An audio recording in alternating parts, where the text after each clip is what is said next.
Tip today in association with Slattery's of Pecan, your main Peugeot dealer for over 50 years in the Premier County. Slattery'sGarage.ie.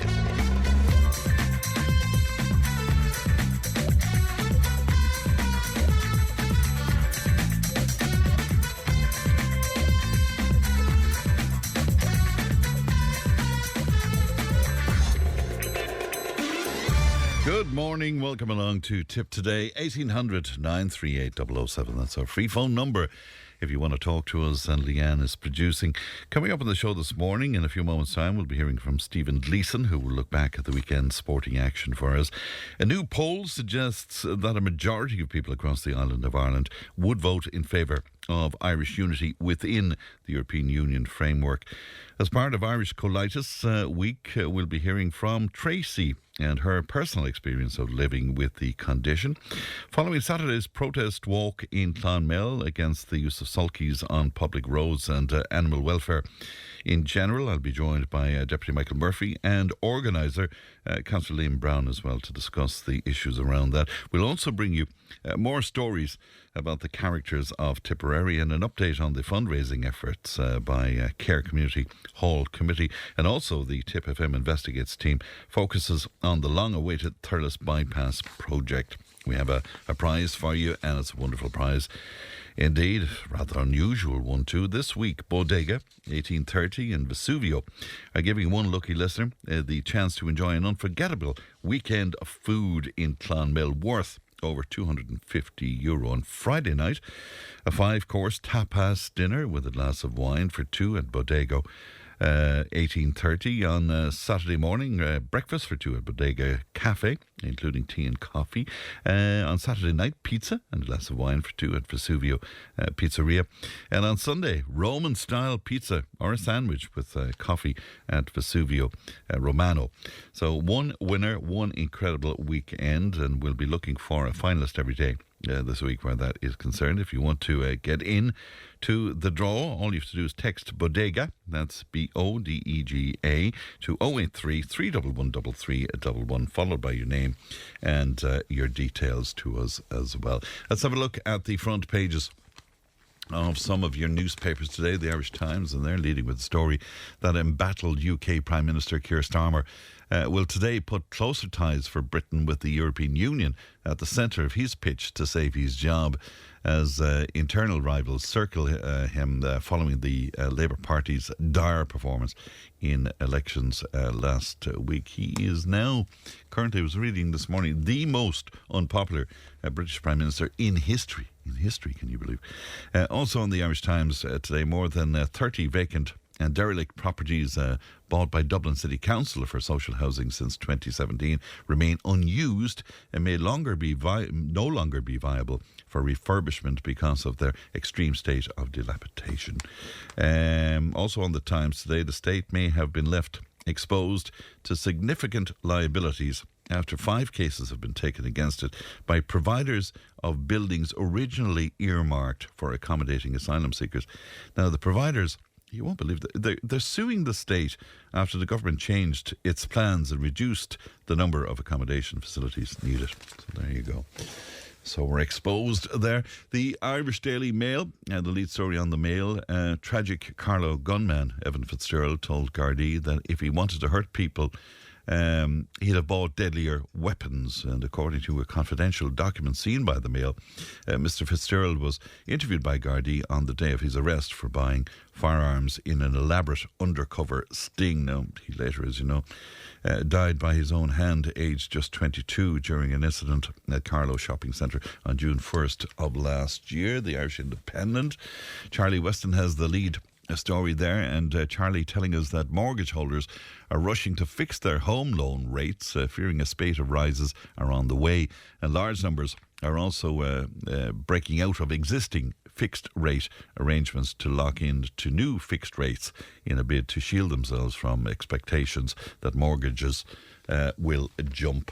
The Irish Examiner, and the lead story on the Examiner today, Senior Garda has praised the professional, emphatic empathic even, and a thorough investigation carried out against 3 young men prosecuted for serious firearms offences, and I referred to that on the front of one of the other papers as well. The Examiner also telling us that the number of people waiting for home care services has shot up by 13% in a year, amid concerns that the elderly could be pushed towards nursing homes. And finally, 2 Irish passengers on board the hantavirus hit cruise ship have arrived home to Ireland. So that's a look at what's making headlines today. If you'd like to make comment on any of that, 083 311 3311. Now let's have a look back at the weekend of sporting action, and Stephen Gleeson joins me. Good morning to you, Stephen. Good morning, Frank. Good morning, listeners. Good to talk to you today, Stephen. I suppose Gaelic football, first of all, and that victory in the Tailteann Cup.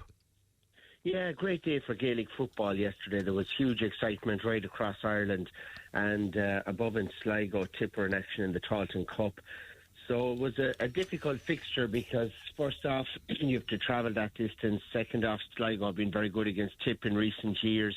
But credit to Niall Fitzgerald and all the background team there. They got the team really in good shape for it, and it wasn't easy for Tip because they come off a defeat from Cork in the Munster Championship, and they put up a great performance against Sligo yesterday, and the final score there was 17 points for Tipperary, 112 for Sligo. A really good win for Tipperary, and the main man up top was Sean O'Connor from Clonmel Commercials, and he's been playing some great football over the last 12 months for Tipperary and kicked some great scores, a couple of 2-pointers that were really big, important scores. Paddy Feehan, Micheál Freeney, all these young fellas have done really well with Tipperary football in recent times, and that's a really good win in the Tailteann Cup. And everywhere, Fran, yesterday the football was really to the fore. Below in Killarney, huge crowd for Cork and Kerry, and Kerry just strong in the second half with David Clifford to the fore.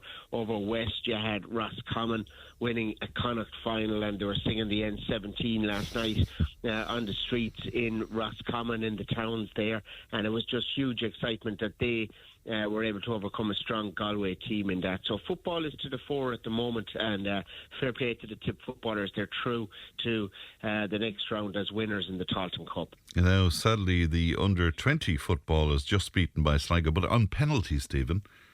Yeah, it was a really unusual game, I suppose, in that it was after the other match in Sligo yesterday, and the two same teams, so all the supporters were there for one game, were there for the second game as well.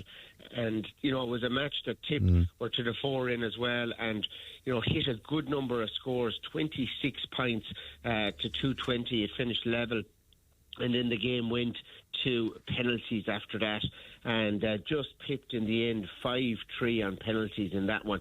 And, you know, that under-20 team is a real honest, genuine team. Some of them have been part of successful schools teams in Clonmel. A lot of them have come through the ranks with Tipperary from minor, and Paddy O'Gorman did a great job with them this season, and Sligo just coming out on top in the end. But you have to credit Tipperary to go up there into the Lions' Den, so to speak, and produce a really good game of football. That's impressive. The lady footballers then just pipped by Waterford, I suppose, Stephen. Yeah, tough one for them now. Yeah. And David Power, their banished door, who was also actually involved with the under-20s across the year, alongside Paddy O'Gorman. But they went down to Waterford. Frahill Field, always a difficult venue for Tipperary teams. And the Waterford side are, you know, on a comeback trail at the moment, and they're playing some really good football. Tip were well in it for long stretches, and just ended up losing out by 4 points in the end. 12-8 the score there, and Tip were looking to reach their first Munster final in 40 years, which would have been a massive achievement. So it's going to be a Waterford and Kerry final now at that grade. Disappointing for Tipperary, but you know, there's some great players there that have shown in recent times. The likes of Anna Rose Kennedy has really come to the fore, because Tip lost a good lot of players to Australian rules over recent times, and that really just decimated things a bit. The likes of Orla Dwyer going over there, and, you know, Aisling Maloney as well, and like they're funneling players back in, but they're not where they were a few years ago. But credit this season to David Power and the players there to put up a good performance in that one. Just pipped in the end, and we're there or thereabouts, and that's where you'd like to see Tipperary going forward, pushing all the time for glory. It's a problem right across many of our sporting bodies, I suppose, the fact that young people are heading out of the country, Stephen. Yeah, absolutely, Fran. I mean, you have the wider economic issue, I suppose, of why they're leaving, and that's something that politicians and people in Ireland should be studying very closely. Yeah. I think that why they're not staying put across their formative years as late teenagers, early 20s, and are often to go. But those that do in the sporting sense, are doing very well abroad, and all the countries that they're going to welcome Irish people with open arms because they realise they have a serious work ethic, they have a good sense of humour, and that they'll get on well in whatever jobs they go into. And the Tip ladies footballers in particular have lost a number of players in recent years, and it just has decimated them because it was some of the best players have moved abroad, and they have found that hard to replace. But they're doing so still, and it'll just take more time again, and that's really how they'll just flow with it, and just you take the losses with the wins at this grade. Big week now for Tipperary hurlers with minors, under-20s and seniors all in championship action. Yeah, it's like the height of the GA season really at the moment, Fran, and this week, we'll see 3 teams wearing the blue and gold, and they're all kind of season defining to some degree. The under-20s are out in action, and they're up against Cllr on Wednesday. That's a really big game, and Tipperary and Cllr have been the 2 teams coming up along at that age group that have been closely fighting out for titles. Cllr winning one year, Tipperary winning the next year, and it's a strong Tipperary team. They'll be favourites for us here because of just the fact that they've so many that won All-Ireland medals last year and before, and like the likes of us, Donoghue, they're leading the way, part of the under-20 set-up and part of the Tipperary senior set-up as well. You've got very strong players that have come through the system at that grade. The minors then are playing on Friday. That's another huge game against Limerick, another final, and the Tipperary team has been really, really strong this year. Went down and beat Waterford recently, with a number of changes, and still got the better of Waterford. So it's a really good sign that they're winning, with a lot of changes. It's a strong panel, and James Woodlock has done a fantastic job with them over recent seasons. And, he used to be doing live commentary with me on Tipp FM for so long. Sure. I remember we did the All-Ireland final in 2019 when Tip beat Kilkenny.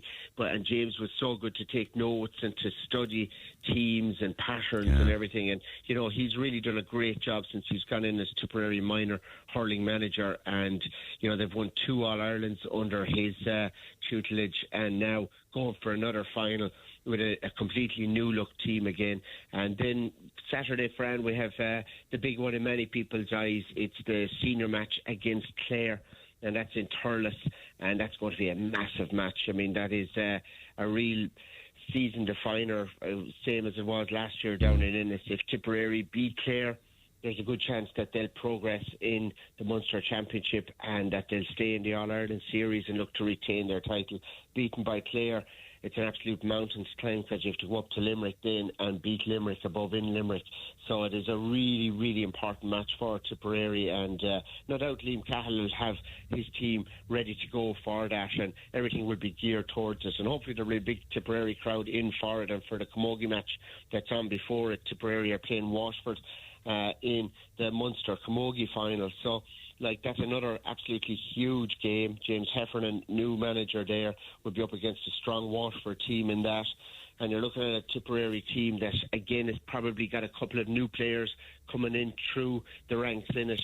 Still some stalwarts there that have been in recent times, like Sir Roisin Howard is there for a number of years now and just brings a lot of steadiness. Clodagh McIntyre as well from Lara. So that Tipperary Camogie final is on Saturday evening in Thurles, and that's followed by the senior hurling then at 7. So 2 really big games, a double header We're really looking forward to that and do the commentary on the Camogie for Tipp FM. So really looking forward to that game, and hopefully there'll be a huge crowd there to shout on the Camogie team before the hurling team as well. So I think it's a really massive weekend with a lot of Tipperary teams in action and season-defining type matches. So it's really what you love about this time of season, I suppose, if you're a GA supporter. That's for sure. Nail-biting stuff, I would imagine, Stephen. In rugby, then, Munster losing out to a slick Ulster team. Was that a surprise? Yeah, I suppose Munster, they've been struggling all season, really, and they kind of get one good result and then fall apart again. And there's a lot of financial pressure on the Munster board, and, people, I suppose, aren't going through the turnstiles in the numbers that they were before. And it's having a knock-on effect then on, the players that they have and the policies that are in place that can bring in players. And Leinster really, I suppose, have the cream of the crop in Ireland at the moment, and the likes of Munster have been suffering for the last couple of seasons and have fallen through the ranks from, the Champions Cup, and it's been a difficult time for Munster players and supporters as well. And lost out to Ulster and went down strongly in it. In fact, it was 26 points to 7 it finished up, so a bit of a shock for Munster supporters. They have a chance now to get something, though. The next match they play against the Lions, and that's on in Thomond, and Ulster will play Glasgow next out. But it's coming to the business end of the season, and these are the matches you really need to be winning.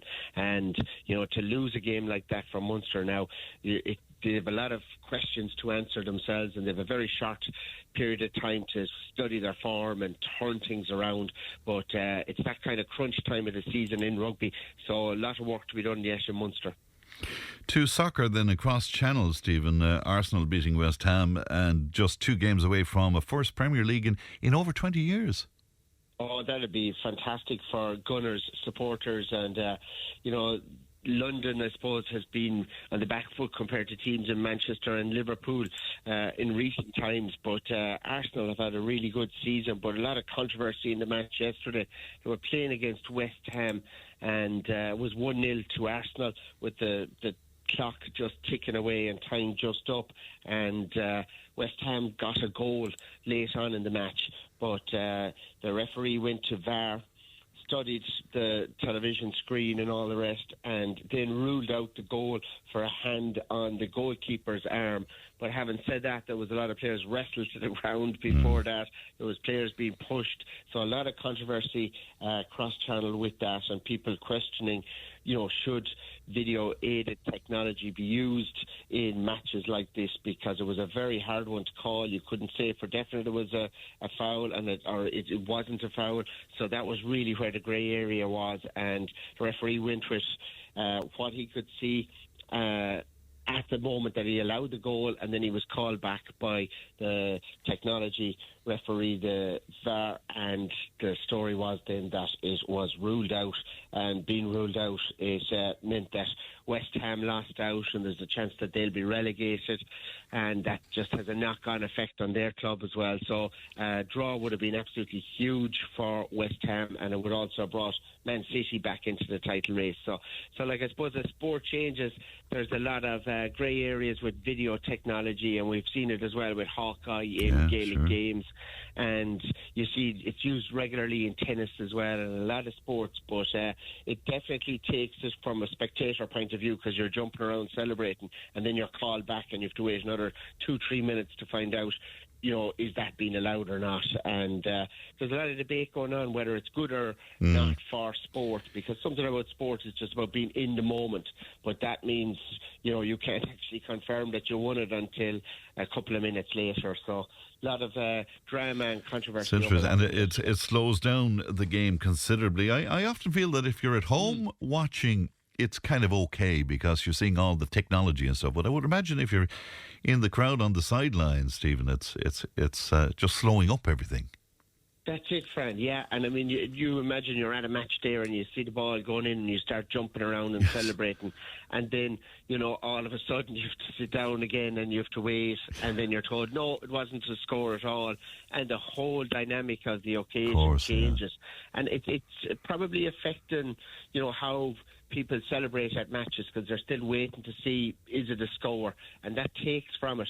But as you said there, when you're watching on television, it's grand because you're kind of building the drama. Yeah. They're showing it again and again, and you can see it clearly, but you don't get that opportunity at the matches. Well, that's for sure. Stephen, a pleasure as always. Thank you for your time this morning, Stephen. Thank you, and good morning to you. Thanks, Fran. Our own Stephen Gleeson. 1800 938 007. Thomas Ryan was on to us. Thomas regularly contributes to the programme. He says, could you thank everybody who attended and helped at the recent vintage tea morning for the Friends of Tipperary Hospital CLG, and also everybody who donated prizes as well. Happy to do that, Thomas. We'll take a break, back in just a moment. Tipp FM's Tip Today. With Slattery's Garage, Puck On. Main Peugeot dealers in the Premier County. And now stocking the full range of the luxury French car brand DS Automobiles. Book your test drive today with Slattery's Garage, Puck On. See slatterysgarage.ie. Tipp FM's Tip Today. With Slattery's Garage, Puck On. It's time to change. Test drive the award-winning range of Peugeot hybrids and fully electric vehicles at Slattery's Garage today. See slatterysgarage.ie. And welcome back to Tip Today. Now, European Movement Ireland's Island of Ireland EU poll 2026, that's a bit of a mouthful, isn't it? Conducted by Amoric Research, shows strong support for United Ireland as part of the European Union. Now, the research shows that if a referendum were held tomorrow on a united Ireland in the EU, 59% in the Irish Republic would vote in favour, and roughly 1 in 5, 22% against. In Northern Ireland, almost 2 out of 3, that would be 63% support United Ireland as part of the EU, while 29% are against the idea. Now, to talk to me about this, I'm glad to be joined by Sinn Féin community activist Dean McGrath. Good morning to you, Dean. Good morning to you, Fran, and I really enjoyed the sports roundup. But I do have to mention that Celtic bet Rangers 3-1, of which I was delighted. So I hope you don't mind that. I don't mind in the least, and I'll go along with your celebration on that too. Thanks, in terms of those results, were you surprised at those results? Because the support for United Ireland seems to have increased over the last few years. Yeah, I think it has, by way of conversation as well. Like, in one sense, I was kind of I wasn't surprised, but I was surprised it was as high as it was in the north, if you know what I mean. In the south, I think it was interesting as well. Yeah. But for us, I suppose it's very much what we're seeing is that people, like when we were engaging in canvasses over the last couple of years, we were getting people asking us about what do you think about Irish unity, you know what I mean? And that wasn't previously kind of coming up on doors. So there definitely was a shift, I think probably, and Fran is going to have post-traumatic stress from me mentioning the word of Brexit, right? But because I say you had to cover it every day on your show for ages. But definitely I think Brexit has accelerated the conversations, because of course the majority of people in the north voted to remain within the EU. So last year I went on a Sinn Féin delegation with the MEP Kathleen Function, listening to a range of experts in the EU talking about Irish unity. And what would happen in the event of a border poll is that the North would just rejoin the EU automatically, should a referendum be approved. Yes. So there's no barriers to that economically. And I suppose that would also unleash a huge amount of economic potential as well across the island.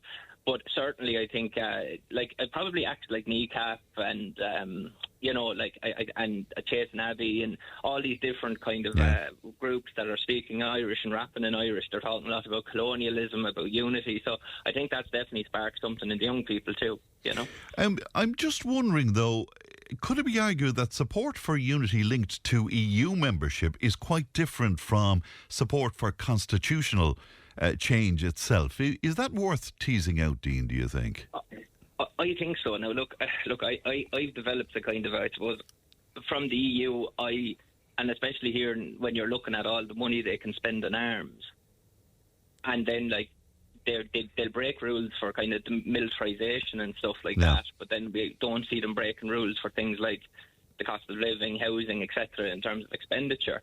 I think that's definitely I think there's a big critique to the EU there, but obviously a lot of people within the North saw the European Union membership as economically beneficial to them, and that includes not just your typical, I suppose, Republican nationalist or your loyalist unionist. That large middle ground, especially around the border area where cross-border trade is very, very important, have definitely spoken a lot about the benefits and some of the issues that have come from Brexit. And I think there's been a lot of studies, like academically in the last 10 years, there's been more studies about the benefits of United Ireland than there was in the previous maybe 80 or 100, if you get me. So there's been loads of them. Now, there's been some that have been positive, there's some that have been less than positive, but at the same time, I think it shows the need for a conversation. So I think us speaking about it on air, that's a really good thing. And I think that a wider structured conversation such as the Citizens' Assembly, which again, like I think that would be bringing all people together under the forum within the Oireachtas, would be very, very beneficial. So yes, it's a really interesting time for Irish unity. I think you were listening to the conversation with Tom Hennessy and James Toomey and Pat Boyce, and followed by Tracy Hogan last week on the programme. You were making the point, I think, afterwards, Dean, that we need to be talking this up in a positive sort of a fashion. Yeah, sure. And I actually thought your panel was quite interesting on a historical basis. It was fascinating information. But I thought there was just some kind of maybe talking down of a border poll or saying that it was pie in the sky and stuff. And we really need to be talking up a border poll. And just to say, I don't know where you're following the elections in, particularly in Scotland and Wales. Unbelievable result there. Crazy stuff. Who would, you would have gotten some odds to say that there would be a pro-independence majority, large pro-independence majority in Scotland. Yeah. And you're going to have a First Minister that supports Welsh independence in Wales, Scottish independence in Scotland, and you have the First Minister for all in the North, Michelle O'Neill, who supports Irish unity. So this is a game-changing time, and I think our rhetoric and our talking, and we have to be open to things, but I always love a conversation. So even if people are saying, look, I don't really think it's time, or talking it down, I love saying, okay, right, well, talk to me about that. Why do you think that's the case? Convince me of your point of view. Yeah. They won't. But I know. Argue it to me, you know. I know we're going off on a tangent a little bit, but it's kind of interesting how well Reform and Nigel Farage did. I mean, it's extraordinary result for them. When you think he was Mr. Brexit, and here you and I are talking about Brexit being an impediment to certainly to keeping the 6 counties within Britain. You know, it's a strange world we're in, isn't it, politically? Yeah, it's the local election results in England were incredible. Reform swept the boards, and also it's less talked about, but the English Green Party, who would be more left-wing than the Green Party in Ireland, actually did really well as well. So you saw kind of that centre of Labour. Not quite as well as they thought they do, but still a remarkable result for them, Absolutely. Yeah. But how long have you been following politics in England, and it's been Labour, the Tories, and they're playing past the parcel with the power, you know, and it really doesn't seem like that's going to be the case. And Reform, I totally disagree with their politics, hard right. Don't agree with them whatsoever. But when you stand back and look at how they did in Wales as well, how they did in Scotland and how they did in England, they are tapping into a certain level of disaffection, and we have to talk to people. It just shows that the political system, especially... And I can see that, but you take my point about the irony of it all, because many people would see Brexit as being hugely damaging for the Union, you know. So 100%, and hasn't it played out, you know?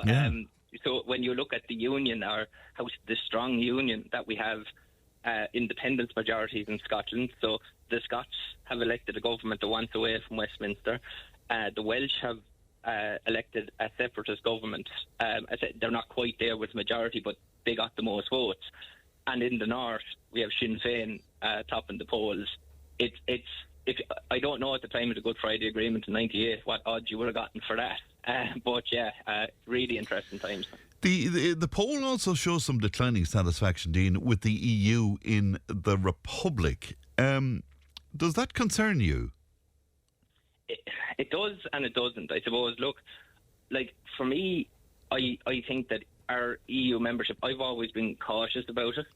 I would have, I still am cautious about the EU on the basis of what we're talking about, you know. Well, the government parties would always like to brand Sinn Féin as anti-European Union, no? Which I don't think is actually. I think there's a healthy Euro. Well, we have to hold power to account, and when you see, I suppose, the European Union back in, we say, the likes of Israel that are carrying out plausible genocide in Gaza, and in one sense they won't really say anything to Israel. There's still an arms agreement between the EU and Israel, and then they've condemned Russia in the strongest possible terms for invading Ukraine. I think that most Irish people will look at that and say that's a bit hypocritical. And again, it's the drive towards militarism, the erosion of our neutrality, all of those things. Like, we exist as a neutral country, and regardless of what Europe might want us to do, we have our own sovereignty. That's what our patriots gave down their lives for, and neutrality is a key component of that. So am I concerned about the direction of the EU? Absolutely. Do you believe enough preparation is being done by the Irish government for the possibility of a united Ireland and all that would be entailed in that from a constitutional point of view? Do you think enough is being done? In one word of an answer, no. So I think they're dragging their heels in it.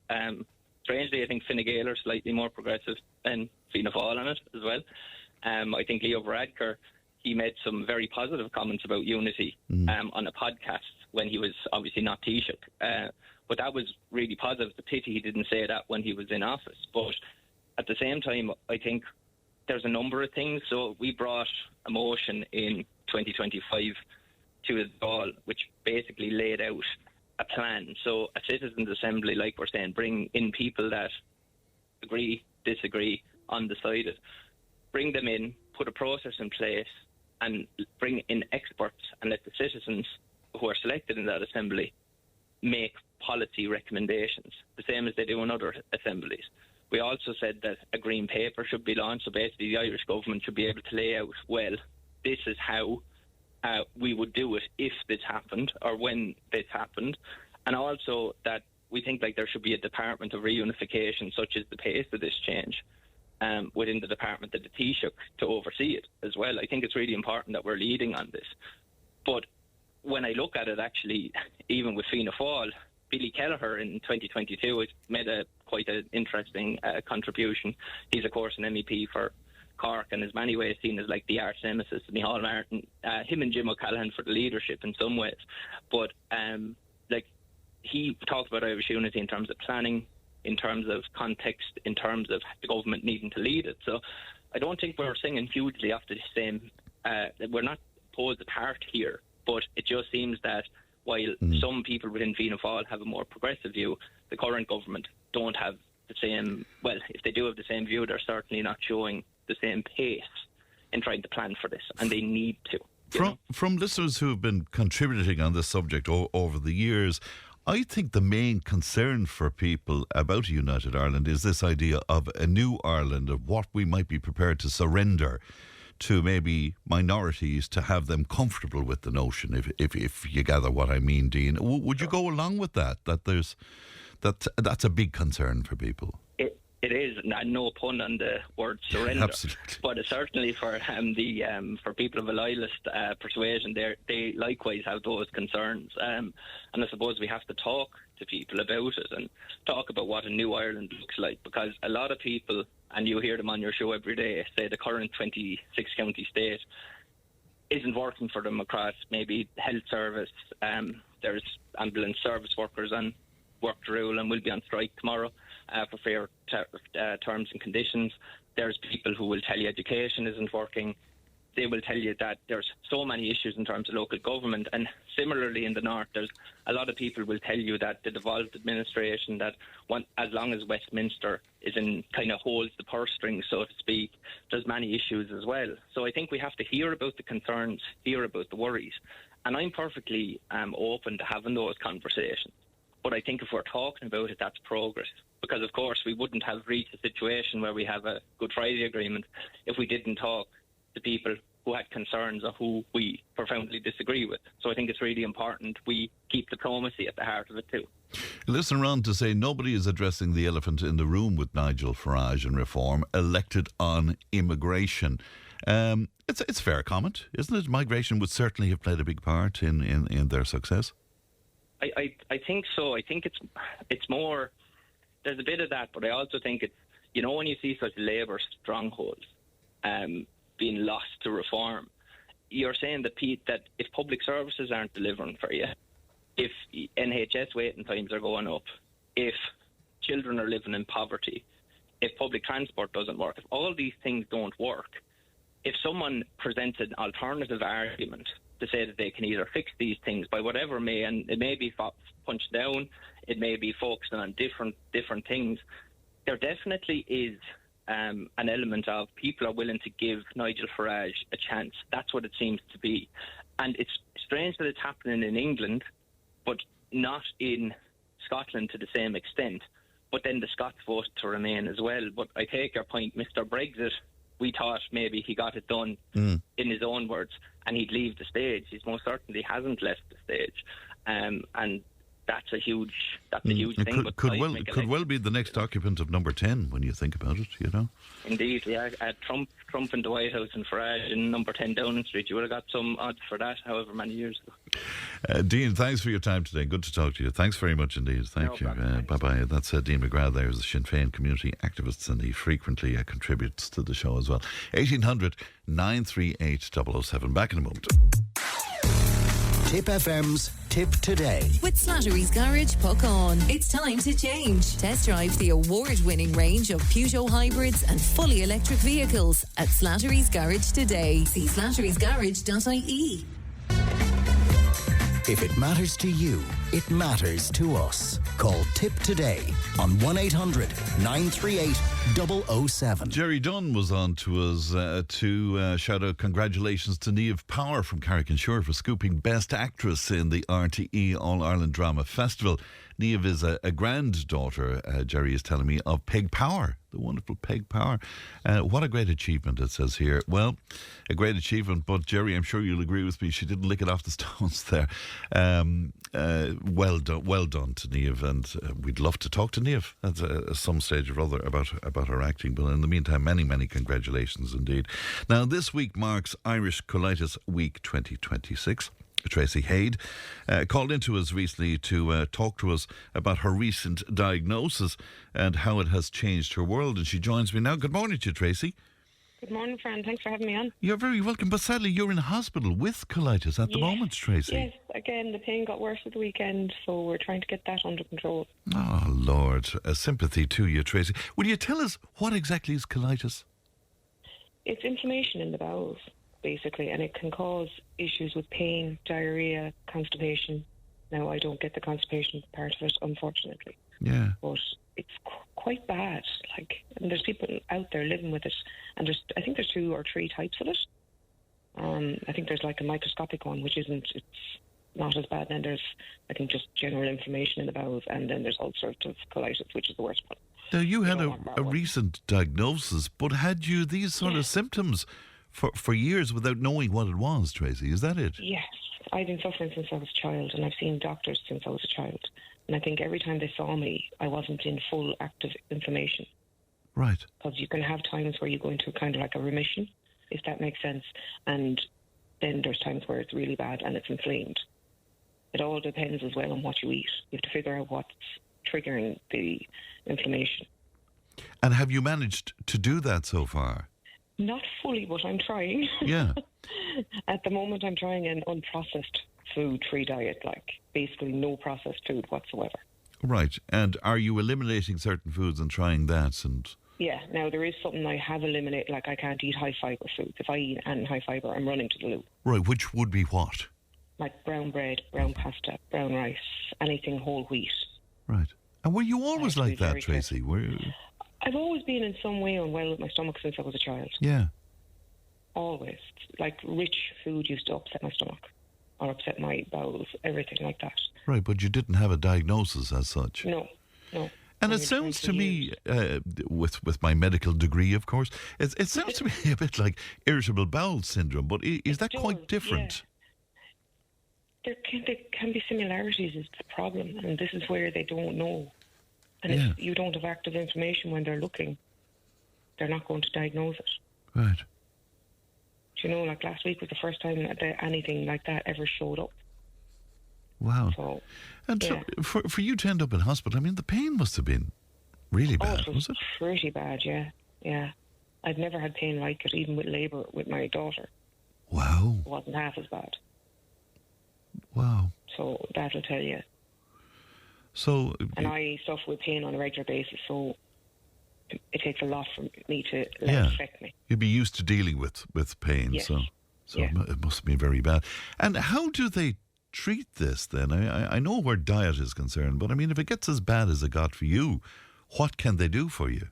In the hospital, it's pain management, basically strong painkillers and anti-inflammatories. As far as I know, well, I can't take them anyway, but I don't think they're good for people with colitis because they can irritate the stomach, irritate the lining of the bowels and stuff like that. And then antispasmodic medication. Okay. Is another one they use. So the likes of Colifax, Basmanol, all of that kind of thing. And what's the prognosis, Treacy? I mean, can they cure this, or is it a case of managing it for life, so to speak? It's a case of managing it for life. Watching your diet. Alcohol is a massive trigger, apparently, for it as well. So you have to reduce the amount you drink, or just don't drink. And did you know that, for example? No, that was something I didn't really know. And I used to enjoy having a bottle of wine at the weekend, but I've stopped that now completely because it's just not worth it. And what about something like fruit and the like? Can you? I think you can eat fruit, but just not too much of it. And certain fruits have more fibre than others. Like if I eat an apple or pears or grapes are another one I can't eat because they're high in fibre. You have to peel the skin off. Oh, Lord. Yeah. That's what I've been told, yeah. It's a bit of a nuisance. I'm sure it is indeed. What is it like to try and live without food that's preserved in some way? I mean, do you have to read all of the labels? And yes, you have to read every single label in every shop and everything you buy. I make my own bread. I recently started making my own mayonnaise, and yogurt is another one I'm looking into. But reading all the labels is tedious. Yeah. But it has to be done, otherwise you could be eating. Say, for example, recently I went into a shop to get, and we were looking at kidney beans. Yes. The cheap generic shop version was rice and kidney beans in it. Not rice, water and kidney beans, rice on the brain. And the organic one had preservatives in it, which I found shocking. That's incredible. We really don't know what we're eating. No, we have no idea. And the education on the likes of processed food is not there. I was looking up things, trying to see what there are courses out there, maybe that I could learn a lot more rather than trying to find out myself. But I've had to just go myself and do it. Even my partner didn't even know that the likes of ham and bacon, they're all processed. Yeah, of course, yeah. Highly processed. So I don't eat them anymore. Everything I get, I literally look at the ingredients. The frozen chicken you get in the freezer, even if it's plain chicken, has processed food in it, like preservatives. It's incredible. So obviously it makes going out for a meal or something like that very, very difficult. And I presume going to an Indian or a Chinese is totally out, is it? Probably totally out, yeah. You'd have to ask in advance. Now, there's a few places I have asked, like some restaurants that I would like to go to, or that I used to go to, ask them about how they make their food. Do they make it with, and most people are actually very good and they tell you what's in their food. I don't know if I can name places, but there has been a few where they've said, we make everything from scratch. This is what's in them. Fair play, and they're willing to stand over that then, which is... They're willing to stand over it, Yeah. Well, Treacy, we wish you well, and we'll check in with you, make sure you're okay. But it's a tough old journey when you have to watch every single morsel that you eat. You eat. Now, the only thing I enjoy about it is the cooking, the learning new recipes and stuff like that, because I love cooking. Yeah. So that is, to me, is the enjoyable part. Making the mayonnaise, it was so simple. Absolutely so simple. And the way you see on the thing, you see chefs whisking it. I put it all in the blender, all the ingredients for the mayonnaise, which is your egg, your oil, vinegar, lemon, salt and pepper I put in, and then just get a hand blender and whiz it up. So at least there's that. Even though it's all time consuming, I guess, Treacy. It is, yes, because I make my own bread and everything. As I said, like I have to make it from scratch. Well, Treacy, as I say, we'll check in with you and we wish you well. And thank you very much indeed for coming on with us today. Thanks, problem. Treacy. Thank you for having me on. Thank you. Bye-bye, Gina. That's Treacy, who is in hospital as we speak with colitis, and it happens to be Irish Colitis Week. Now, as I told you at the top of the programme, 2 Irish passengers on board the hantavirus cruise ship have arrived home to Ireland, and John joins me. Good morning to you, John. Morning, Fran. How are you? You don't think we should have let them back, John? Under no circumstances. The government yet dispatched to bring back people with the hantavirus. I think it's too much of a risk, Fran, and I do not believe that I'm the only one with this mind for thought out there that do we really want to take a chance? I don't care how minute it is. Do we really want to take a chance of something breaking out here again like COVID? Whatever you think about the ins and outs of COVID, vaccines and whatever, the country couldn't go through something like that again. Psychologically, physically, financially, society has been damaged. Children, school has been disrupted. Elderly people no longer go out anymore. They got out of the habit. They're kind of frightened to go out now, especially in the winter. The whole social fabric has been damaged. And do we really want to take a chance on that again? I think not. Those people should have been first port of call off the ship into quarantine straight away, not brought back into this country under no circumstances. And if there's one of my relations, would I be saying the same? Yes, I would. Well, in fairness, they were taken off the vessel by medical teams in those hazmat suits. They were screened for infection, and now they have to suffer 42 days of isolation. So, I mean, would that not satisfy you? No, they shouldn't have been brought back in. There's too much of a risk. I don't care what kind of suits these people had, how well they were equipped, and what protection they were taking. It's just too dangerous. I mean, when you think of it, Fran, look what we went through during and after, and are still reaping what happened during the COVID outbreak that time. And then what followed from that with the vaccines and the theories on who got sick, who didn't get sick, who's... You know, I mean, do we really want to go through that mental torture, I would call it again? I don't think the country could survive it, so I don't care how minute. Those people should have not been brought back in the government yet. Right, even though Professor Anthony Stain spoke to me last week, John, and he assured us that, you know, there's not a comparison to the coronavirus, to COVID. Luke O'Neill was quoted the other day saying, he said, should we be worried? And I think his exact, I think I'm quoting him word for word, that said, not yet. Now, when I hear the not yet, that worries me. Mm. So I mean, no matter how, as I said again, it's the third time I said it, no matter how minute, Fran, the chances are, like, I mean, you shouldn't take it, like, because I believe this country couldn't, the people, mentally, physically, and the country financially couldn't take another hit. No way. And you still think we're suffering the after effects of COVID big time, aren't we? The fabric. Socially as well as everything else. People got out of the habit of going out meeting each other. They just stay at home now and get to take away and get a six-pack in the supermarket. I see it every day of the week. Like, elderly people don't go out, socialise as much anymore. Children's education has been damaged. Like, I mean, the list goes on. And then, as I said, the vaccines and all the fallout from that, and people having reactions and theories of what happened and everything. Jesus Christ, do we really want to go through all that again? All right. Interesting point. Let's see what the rest of our listeners feel about that. Thanks, John, pleasure as always. Thank you for your time, John. Thank you. Good morning to you. Thomas was on to say Muriel Cuddy would help that lady. I went to Muriel and I don't know myself, says Thomas. Well, there you go. We'll ask Muriel about that the next time she's in. Thanks for that, Thomas. News and information is coming up.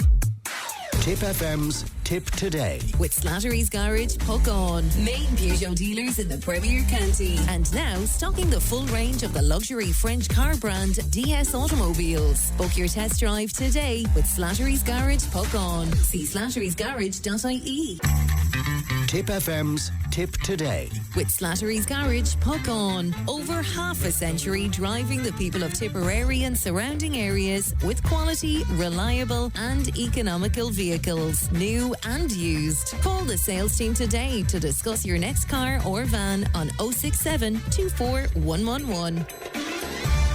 Thanks, Pat. Welcome along to the second hour of Tip Today. We are closing the lines now on our competition association with our good friends at Bodega 1830 and Vesuvio. It's a lovely, lovely prize. If you didn't catch it, well, we'll give you an opportunity to become a finalist tomorrow as well. But it involves a whole weekend of food and drink, which sounds perfect for me. On Friday night, a 5-course tapas dinner with a glass of wine at Bodega 1830. On Saturday morning, breakfast for two and Bodega Cafe, including tea and coffee and all of that. On Saturday night, pizza and wine for two at Vesuvio Pizzeria. And on Sunday, a Roman-style pizza or sandwich with coffee at Vesuvio Romano. So it's a lovely prize indeed, and we will announce today's finalists in just a little while.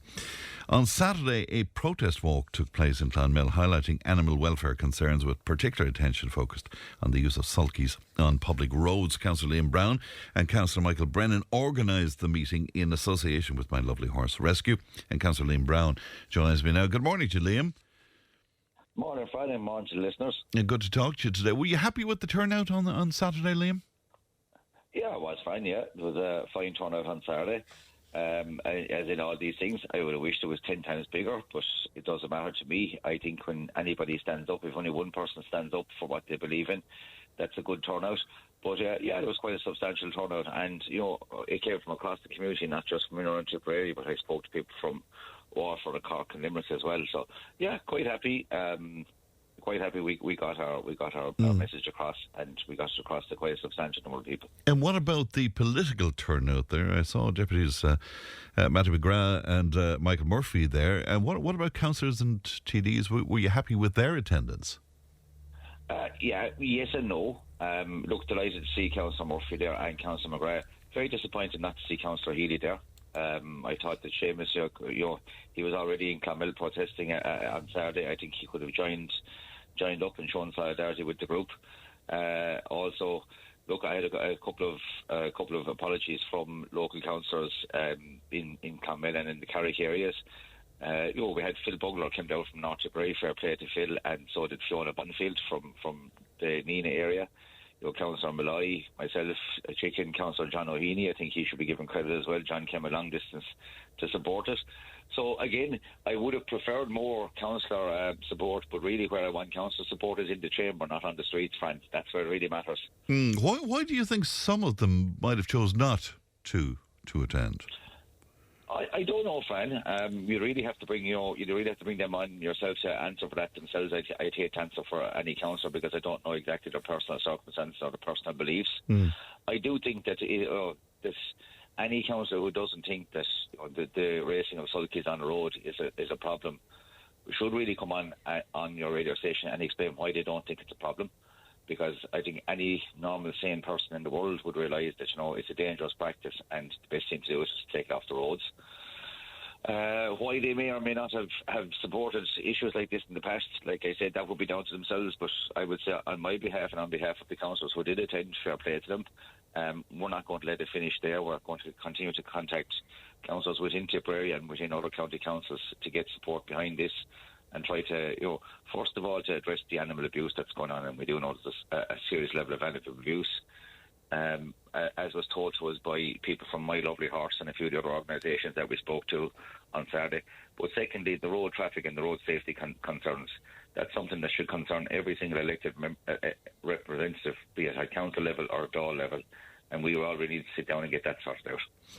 Where do you take it now, or do you just want to wait and see what effect the protest had? No, we're not. I don't believe in legislating by protest. I think protest is just only a bolt-on addition to show that there's support for what we want legislated for. Whether or not anybody had turned up on Saturday, my belief that cycle racing on the roads is dangerous wouldn't have changed. I'm not following people's support on roads just to decide what's good or bad. The next step for ourselves, Fran, is the SPC meeting on the 20th, which is 9 days from now. So the motions that myself and Councillor Brennan put down at the last meeting, they were referred to the SPC, and the SPC is kind of a deeper dive into what legislative changes need to be made before we suggest those to the Dáil, and also into what bylaw changes need to be made, because Tipperary County Council does have an input into changing bylaws. So we'll have a further discussion at that meeting. I believe from that meeting, we will send a message to the Dáil, and, Deputy McGrath has a bill pretty much, as they say, oven ready to go, already done. It's something he had submitted in the past on 2 occasions. Didn't receive the support it should have got on those occasions, but now I suppose, if we make this issue more widespread and let the rest of the Dáil members know that it's an issue across the country, maybe they will support it this time. So the SPC meeting is the next step, and then hopefully we'll get to national, to Dáil level. I'll be speaking to Deputy Michael Murphy a little later on in the programme, but he has sent us a press release and from the Agriculture Minister, from Martin Hayden, calling now for a fresh clampdown on sulky racing due to the animal welfare concerns. And I presume this has emerged largely, I suppose, from the protest, so that has to be seen as a positive, hasn't it? Absolutely fine. Look, we've got to shine a light on bad practice, and this is bad practice. And, I find that one of the things that frustrates me as a councillor, and has frustrated me before I became a councillor, is this idea that we all speak on radio stations like yourself, or we speak in the pubs, we speak around the tables, and we all know what's wrong, and we can all tell you what's wrong, and we can all tell you what should be done. But when we get an opportunity to do it, we don't do it. There's no point in us being elected representatives if we don't use the position we have and the support we have from the people to make changes. So that's something, as I said before, I may never get this opportunity again to be an elected councillor. So while I have the opportunity, it's incumbent on me to do as much as I can to make as much change as I can for the better.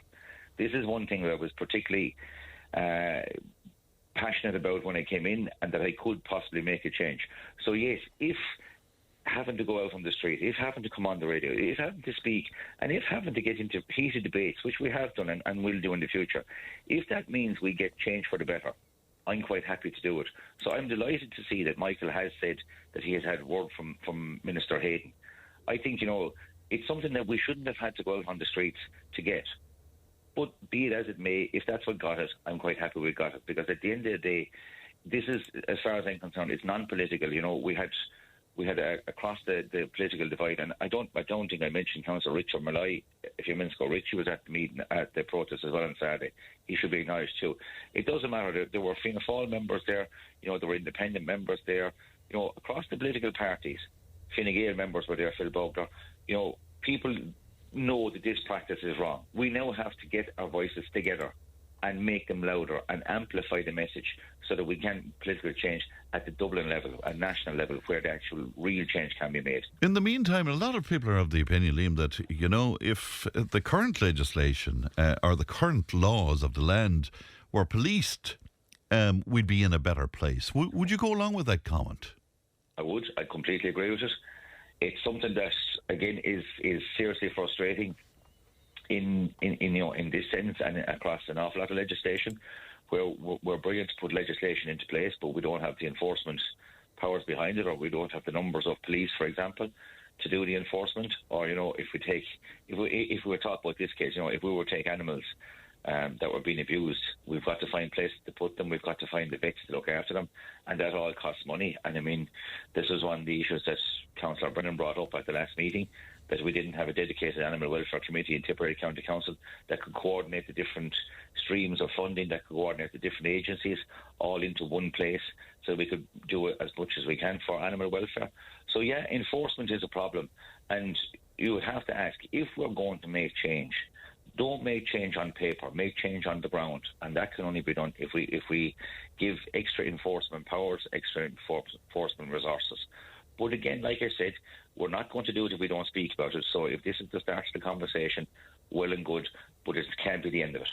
Listener wants to know, if you want sulkies banned and you're concerned about animal welfare, what about other animal cruelty? Now, this is the listener's words, like fox hunting, greyhound racing and the like as well. How does Liam and his team feel about that?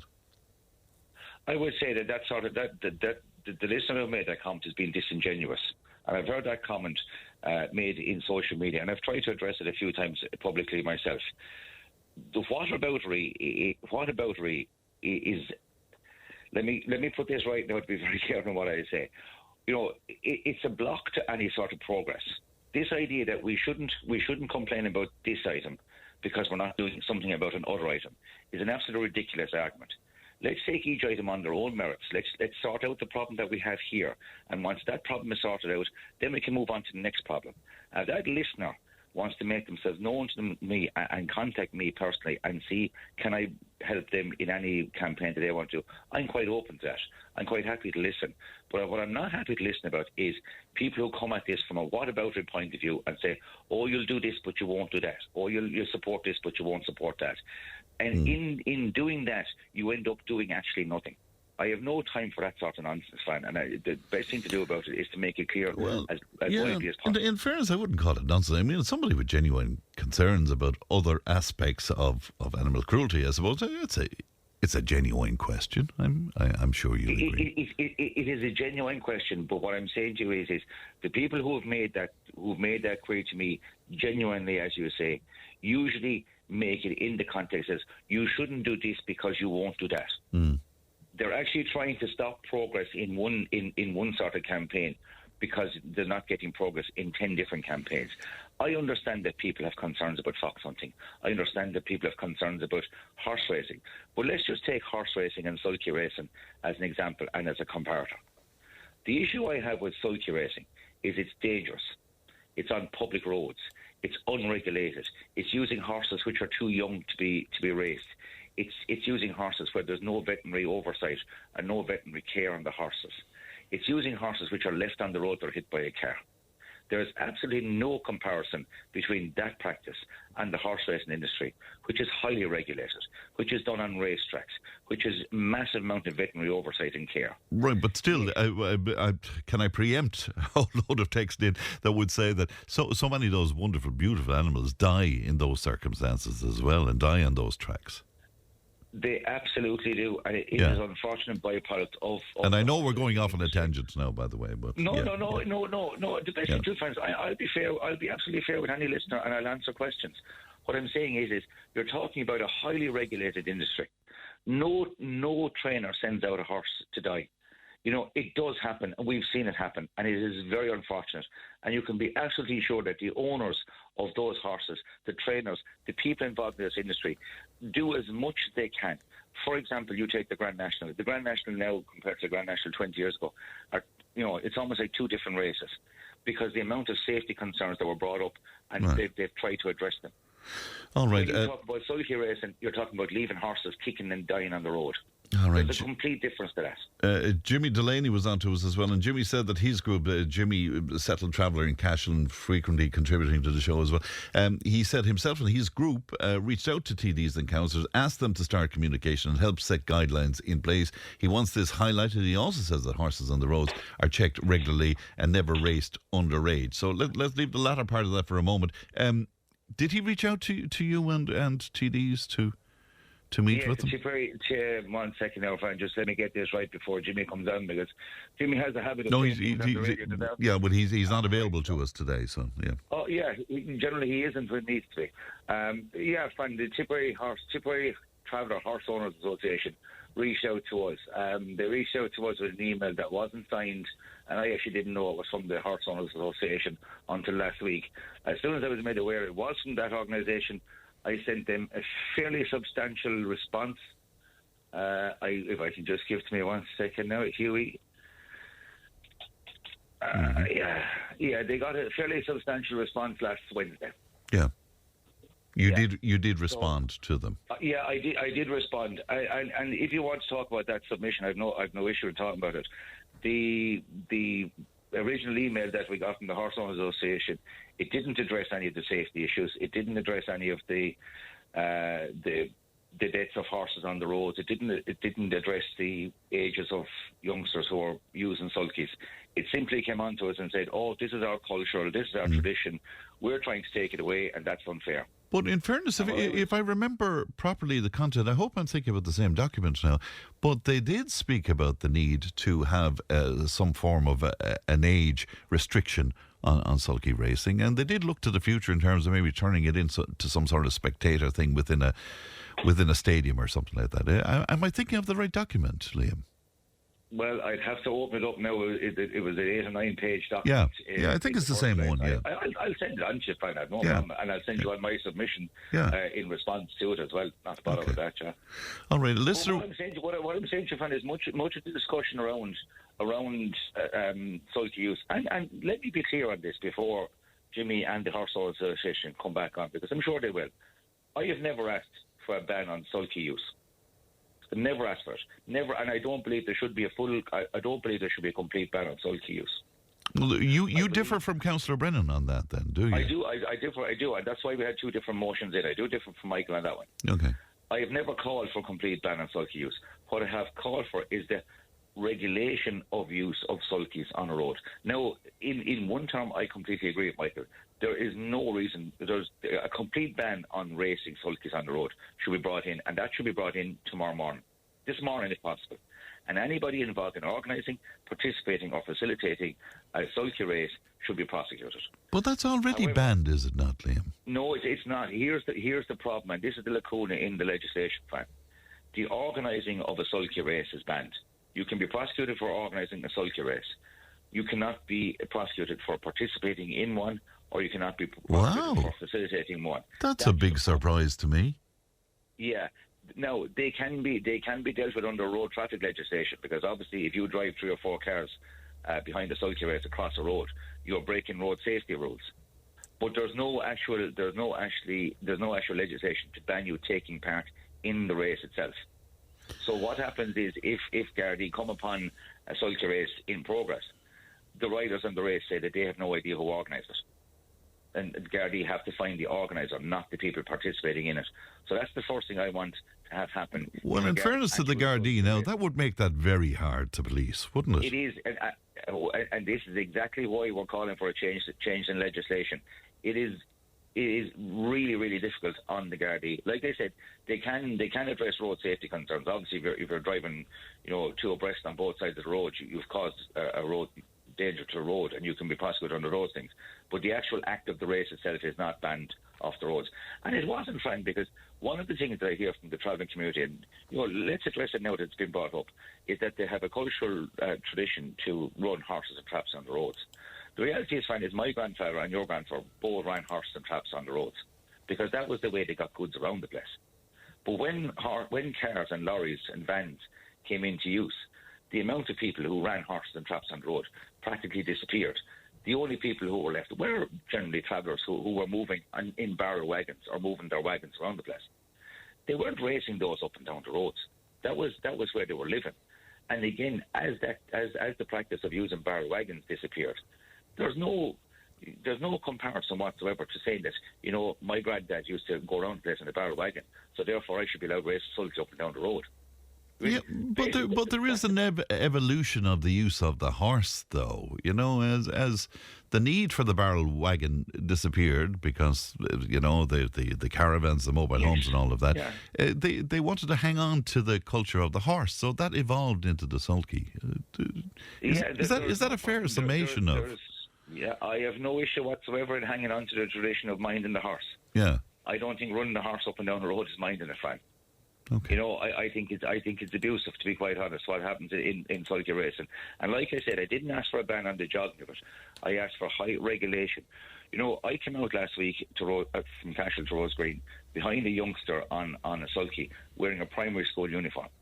So that youngster is under 12 years of age.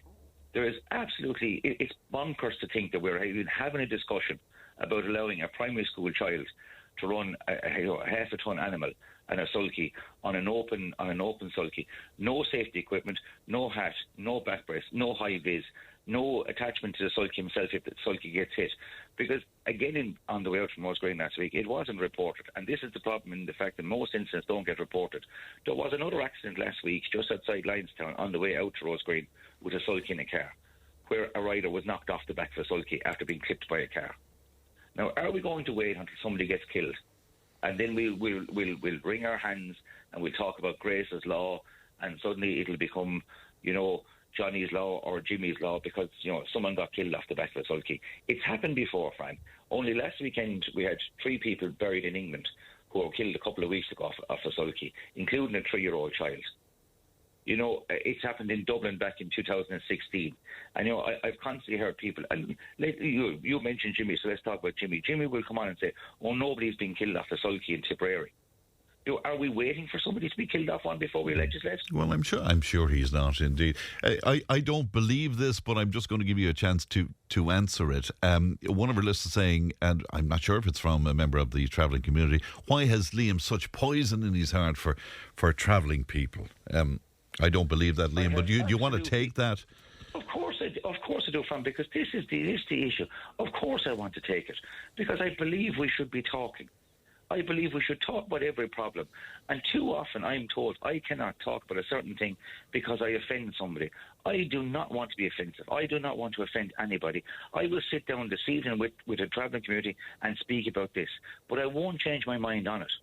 The reality is I help travelling people in my capacity as a counsellor every single week. If any travelling person comes to me asking for help, of course I help them. But I help them as a person. I help them as an individual. I do not see different communities. I do not see different people. The issue that people like that who send in a message like that, who are members of the travelling community, think that because I do not like one particular aspect of what they claim to be their culture, I do not like the whole community. I have great time for the travelling community. But there are issues. And let's not pretend they're not issues. You know, right, but of course, and needless to say, and I know you will agree with me, there's lots of issues with all communities, I suppose, including. I speak about them as well. And I sat down last week with the Gardaí at a council meeting, and I brought up issues which are non-travelling issues, about issues. The travelling community discriminates itself, as far as I'm concerned, by continually referring to themselves as a distinct community. I don't. To me, a person is a person. Right. Well, they have ethnicity, as you know. They're seen as being an ethnic community.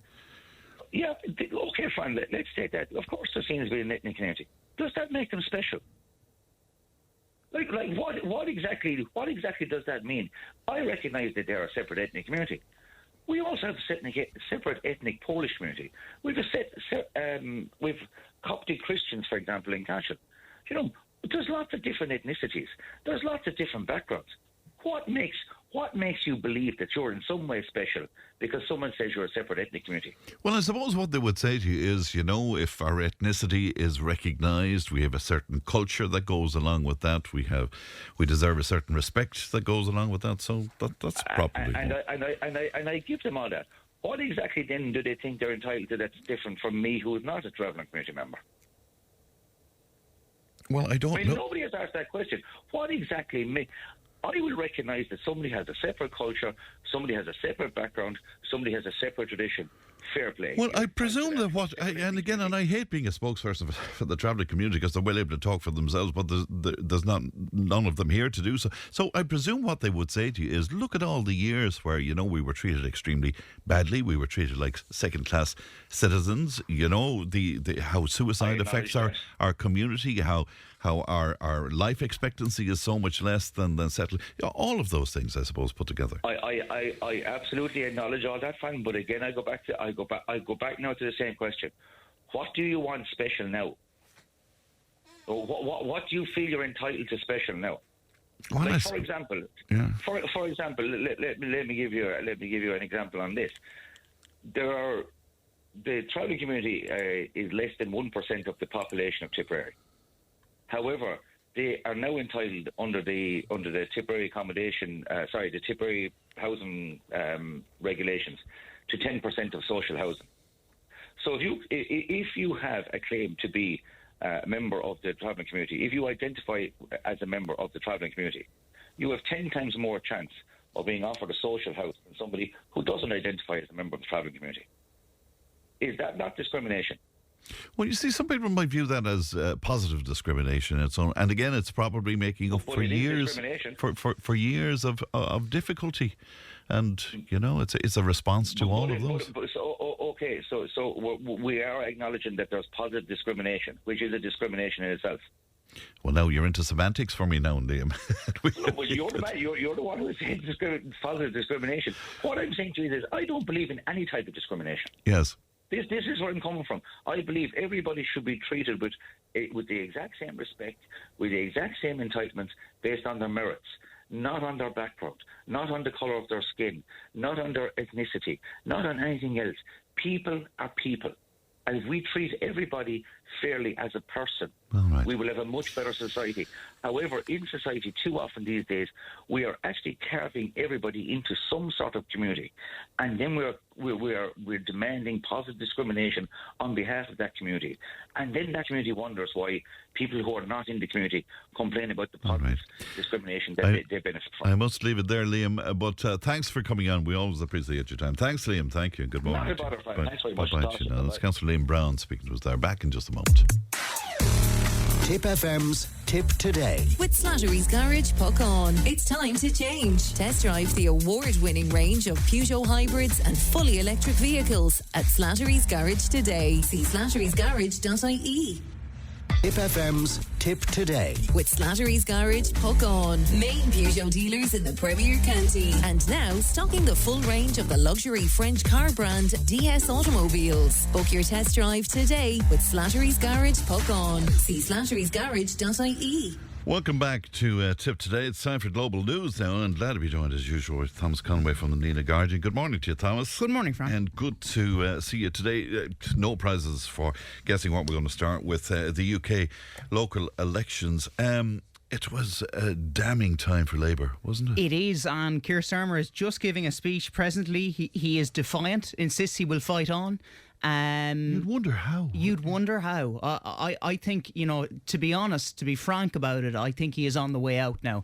It will happen eventually, because these results from a Labour perspective were pretty disastrous and pretty seismic, and in some ways marked the end of Labour status as a national party in the UK. Just give us some of the stats on this and what happened, Thomas. Yeah, I mean, it's shocking, but in many ways it's not surprising. In England anyway, it was an avalanche for reform for Nigel Farage's party, and you discussed it a little bit earlier. You touched on it. They increased their seat share hugely on previous elections, and if you were to run a general election tomorrow, they would emerge probably as the largest party, and Farage would become Prime Minister. In Scotland, it was the SNP who scored a big win. Scottish National Party for the 5th consecutive time. They became the largest party, short of an overall majority, but not that far off. They'll probably be in a position to govern on their own. In Wales, the result was significant, because for the first time in 100 years, Labour will probably be kicked out of power and replaced by the Nationalist Party there, Plaid Cymru. And Wales, such a stronghold for Labour. Such a bastion of Labour support. And that really will have damaged Keir Starmer. They lost so many councillors, across the country of England. Andy Burnham, of course, his territory in Manchester. Worth noting that Reform did very well in what would often have been previously described as Labour's red wall, kind of in the Midlands, but they did very well in the north and northwest, the areas around Manchester, Liverpool, those sort of, working class areas that would be more associated with Labour are now associated with Reform. It's incredible. Now, the Green Party, they did well, probably not as well as... Not as well, I heard Zach Polonsky, their leader, kind of talking up their result on the airwaves over the course of the weekend. I think that, they ate into Labour a little bit, but it was Reform who scored the biggest wins. I think they will see this as somewhat of a missed opportunity. Labour did so poorly, and they are... significantly more to the left. I think your earlier contributor, Dean, said it, than the Irish Green Party. Zelensky is almost hard left. And probably will have been disappointed by that kind of result. Although they did well, it must be said, on previous elections.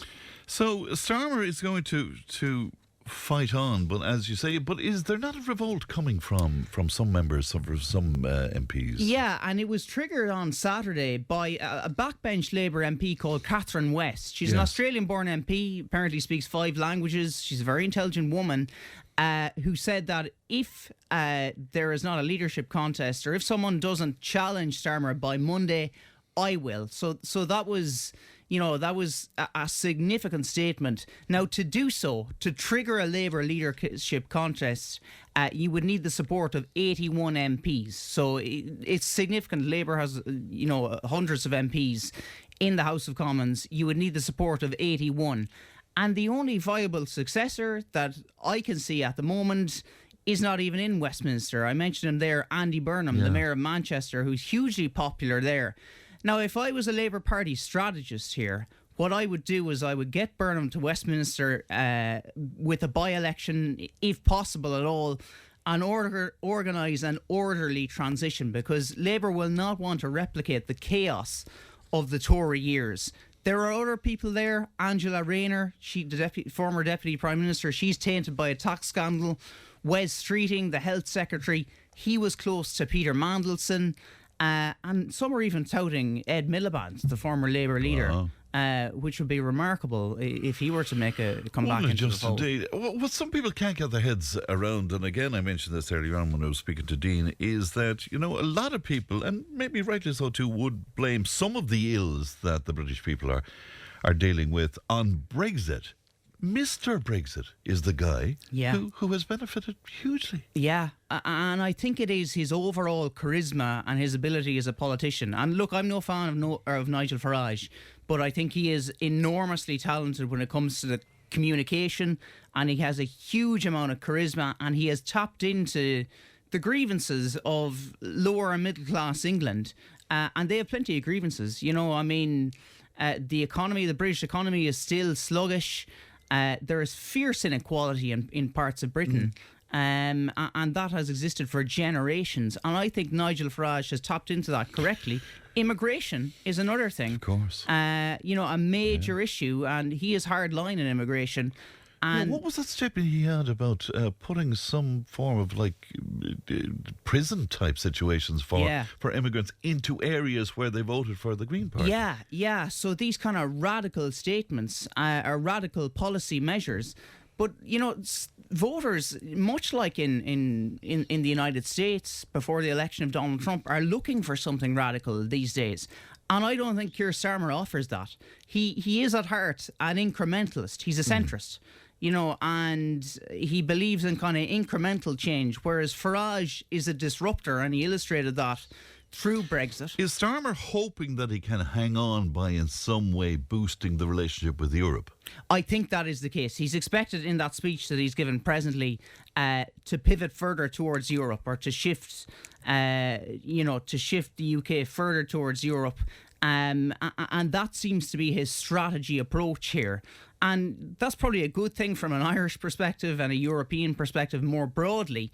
But I'm not sure how that is going to play with the vast amount of British voters who voted to leave the European Union. Sentiment has probably shifted in the years since. But I just don't. I think Starmer's been given enough of a chance now. I think his time has to be up. That $5 million that Farage got as a donation that went into his personal account as opposed to the party, will that be a difficulty for him? Yeah, I think it probably will. I mean, he will face more intense scrutiny now, as well. He's always, I suppose, been scrutinised to a certain degree, but it didn't seem to affect. That emerged, I think, early last week, and it didn't seem to affect the outcome or the results of the election. But there is no doubt he has questions to answer in that regard. Shall we move on to Mr. Trump, who always gets an outing on this slot, and himself, and of course President Xi and the summit there. What's going to happen there? Yeah, big summit Thursday and Friday. Trump is meeting Xi Jinping in Beijing. The summit that was delayed as a result of the war in Iran, and the war in Iran, of course, is still ongoing. And I don't think it's going to have come to a conclusion by Thursday unless something really surprising or radical happens. So this is a big summit. I mean, these are the two world superpowers. You hear about the G7. Mr. Trump often jokes about the G2, America and China, because they really are the ones powering the world economy and pulling the strings. So it's going to be huge, and there's going to be a big focus on trade. To a certain extent, I think a lot of people see it as an achievement that both sides are actually talking, that Mr. Trump is talking to Xi Jinping, because if you reverse back to this time last year, we were in the midst of a major trade war. Yeah. You know, those Liberation Day tariffs, and China retaliated, and they kept ratcheting up the figures, and it was wreaking havoc on the world economy. So the big focus will be on trade. The two countries need each other from that perspective. They're intertwined economically and commercially, and there will be a lot of things worked out in relation to that.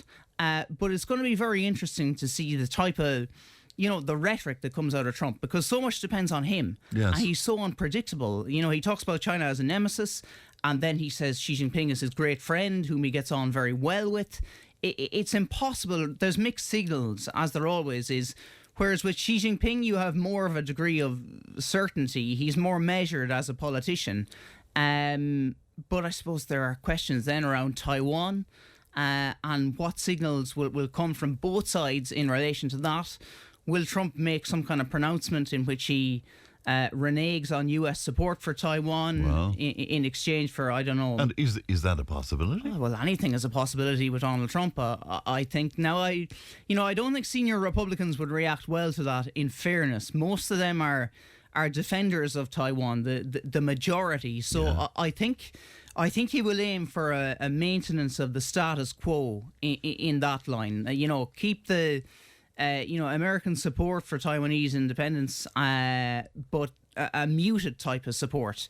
But there is no doubt, Xi Jinping has designs on Taiwan. What about climate change then and environmental issues? Because we know Donald Trump's stance on that. He wanted to wind back an awful lot of that. What about that? Will that play any part in this? I don't expect there to be great focus on it, but it's worth saying that China has become a world leader in things like solar power and renewable energy.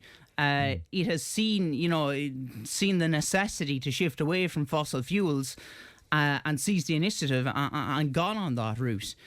Whereas Donald Trump is talking about windmills and stuff like, criticising Europe's windmills and stuff like that. So I don't think it will be a major focus, but there's no doubt it will play a role in the discussions. But ultimately, like, the thing that's keeping America and China talking is the economic damage they can inflict on one another. Yes. That is the main weapon they have against each other.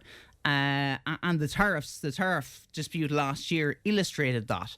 So it's a really big summit. It will touch on things like the Iran war as well. China needs we all need the Strait of Hormuz open, to be honest. But China depends on oil flows from the Strait of Hormuz. You then have the Russia-Iran war, 3-day ceasefire announced over the weekend. China has been a supporter of Russia. Well, they've been selling dual-use components and other items to them, oil and gas. So China's support for Russia.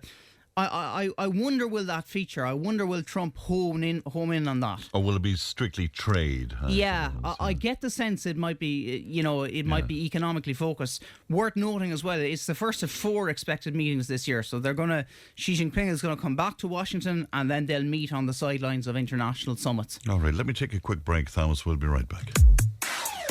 Tipp FM's Tip Today.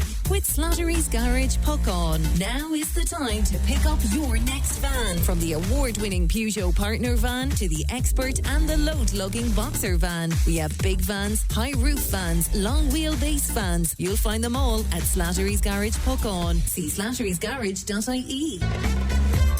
Join the conversation in Tipperary. Contact us through Facebook, Twitter, or email tiptoday@tipfm.com. Welcome back to our global news slot, and Thomas Conway is still with me. Thomas, can we go to Argentina? And the president is in kind of hot water there, isn't he? Yeah, Javier Milei, after winning a landslide victory in an election prior to Christmas, which kind of secured his mandate or consolidated his mandate. He is now in somewhat of a conundrum, economic trouble affecting the country. Now, Milei is kind of a, what would I describe him? A right-wing populist to a certain degree, a libertarian he describes himself as, and he's particularly charismatic, and he is claimed like the one hit hardest by the breakdown in the economy is himself, rather than the general population. But scandals. Such a cheek. I mean, that in itself must have. Yeah, and driven people nuts, he's had a go at the media. I'll give you a statistic which is worth noting. Over 4 days in April, he published 86 social media posts attacking the press and reposted 874 more. Now that will tell you, he's not afraid to go for his critics. Shades of Mr. Trump? Shades of Mr. Trump. Yeah. I mean, he's not quite the Trump of the tropics. That's Jair Bolsonaro. But, he gets on pretty well with Mr. Trump. Yes. And somewhat like Mr. Trump, he's surrounded by scandal.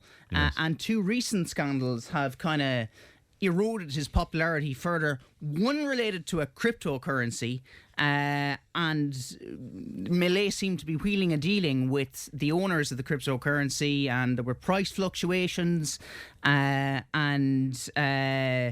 he was seen to be implicated. But that hasn't been the most damaging. Argentines are apparently more annoyed by a scandal involving his chief of staff, Manuel Adorni. Federal prosecutors investigating him for alleged illicit enrichment, reports of lavish travel, and a kind of a family holiday to a Uruguayan resort. The optics aren't good there. No, not good at all. What about the economy, though? How bad is it? Yeah, so I mean, GDP is down. The core thing at the heart of Millet's ideology, he's trying to shift or transition the economy to kind of to liberalise it, essentially. He's a libertarian, as I described. Now, GDP is down, and he now is shrinking tax revenues, which will affect that transition. Oil, mining, agriculture, sectors like that are still going well, and there might be a degree of hope for him in that regard. I think the economy is expected to soon improve. And those sectors that I mentioned, oil and gas extraction, mining, agriculture to a certain extent, are doing relatively well. So it's not all gloom. The picture isn't all gloom. And how strong is the peso? Yeah, that is a major issue. What he did was, you see, there was huge inflation in Argentina, absolutely rampant inflation, driving up the cost of goods, and I'm talking like over 100%. Now, he brought it down successfully. And that was seen as a major win, and probably one of the reasons that he did so well in the elections prior to Christmas. He's relied on a strong peso on his fight against inflation, and a strong peso has been hurting manufacturing by making rival imports cheaper, and it has also hurt the construction sector. So it's difficult to know, the currency, when you're manipulating currencies and that, and when you don't have a defined monetary policy, that should all be the remit of the central bank. But of course, Mr. Millet is influencing the central bank, somewhat like Mr. Trump. It's interesting. So next year, then, a presidential election. I mean, what will emerge from that?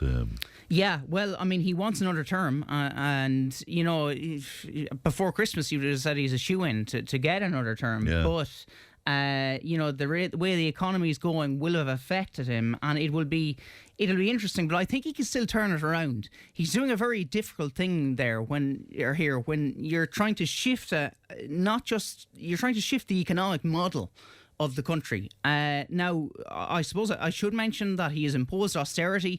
Part of that has involved imposing huge austerity, and that hurts many people. But people can't buy into the vision that he has. Is that it? Because they're suffering. Indeed. So he needs to avoid a spiral here.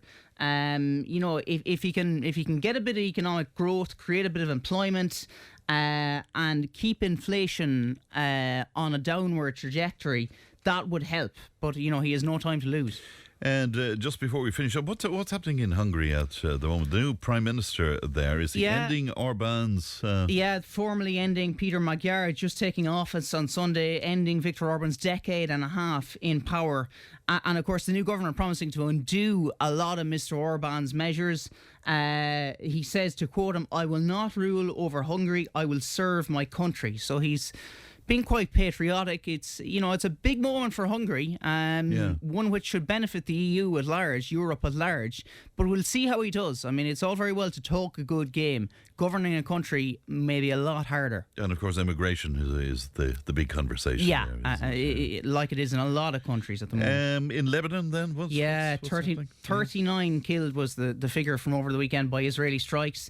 Israel says it was targeting Hezbollah, of course, but this is in the midst of what supposedly is a ceasefire there, and I say that with, you wonder at times when you see the Israeli attacks, and there is, I suppose, another round of talks between the two countries set to take place in America on Thursday. That's Israel and Lebanon, so maybe that will yield something.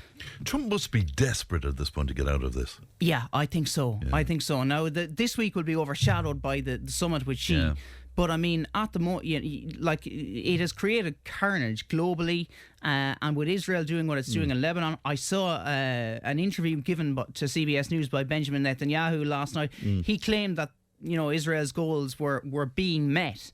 It's hard to see that. I think Israel's goal was evidently regime change in Iran and probably territorial expansion in Lebanon. Expansion, indeed. And just before we go, as I say, just out of time, but what's happening in Australia is interesting with the One Nation Party. Yeah, the hard-right anti-immigration One Nation Party won its first ever seat in the lower house, so a signal, a shift to the right in Australian politics. All right, Thomas, pleasure as always. Thank you very much indeed. Thomas Conway from the Nina Guardian there. News and information is coming up. Tipp FM's Tip Today. With Slattery's Garage, puck on. It's time to change. Test drive the award-winning range of Peugeot hybrids and fully electric vehicles at Slattery's Garage today. See slatterysgarage.ie. Tipp FM's Tip Today. With Slattery's Garage, puck on. Over half a century driving the people of Tipperary and surrounding areas with quality, reliable and economical vehicles, new and used. Call the sales team today to discuss your next car or van on 067 24111. Thanks, Pat, and you're very welcome back to Tip Today, 1800 938 007. The text and WhatsApp is 083 311 3311. Of course, you can email tiptoday@tipfm.com, and whatever way you make contact, we're always glad to hear from you.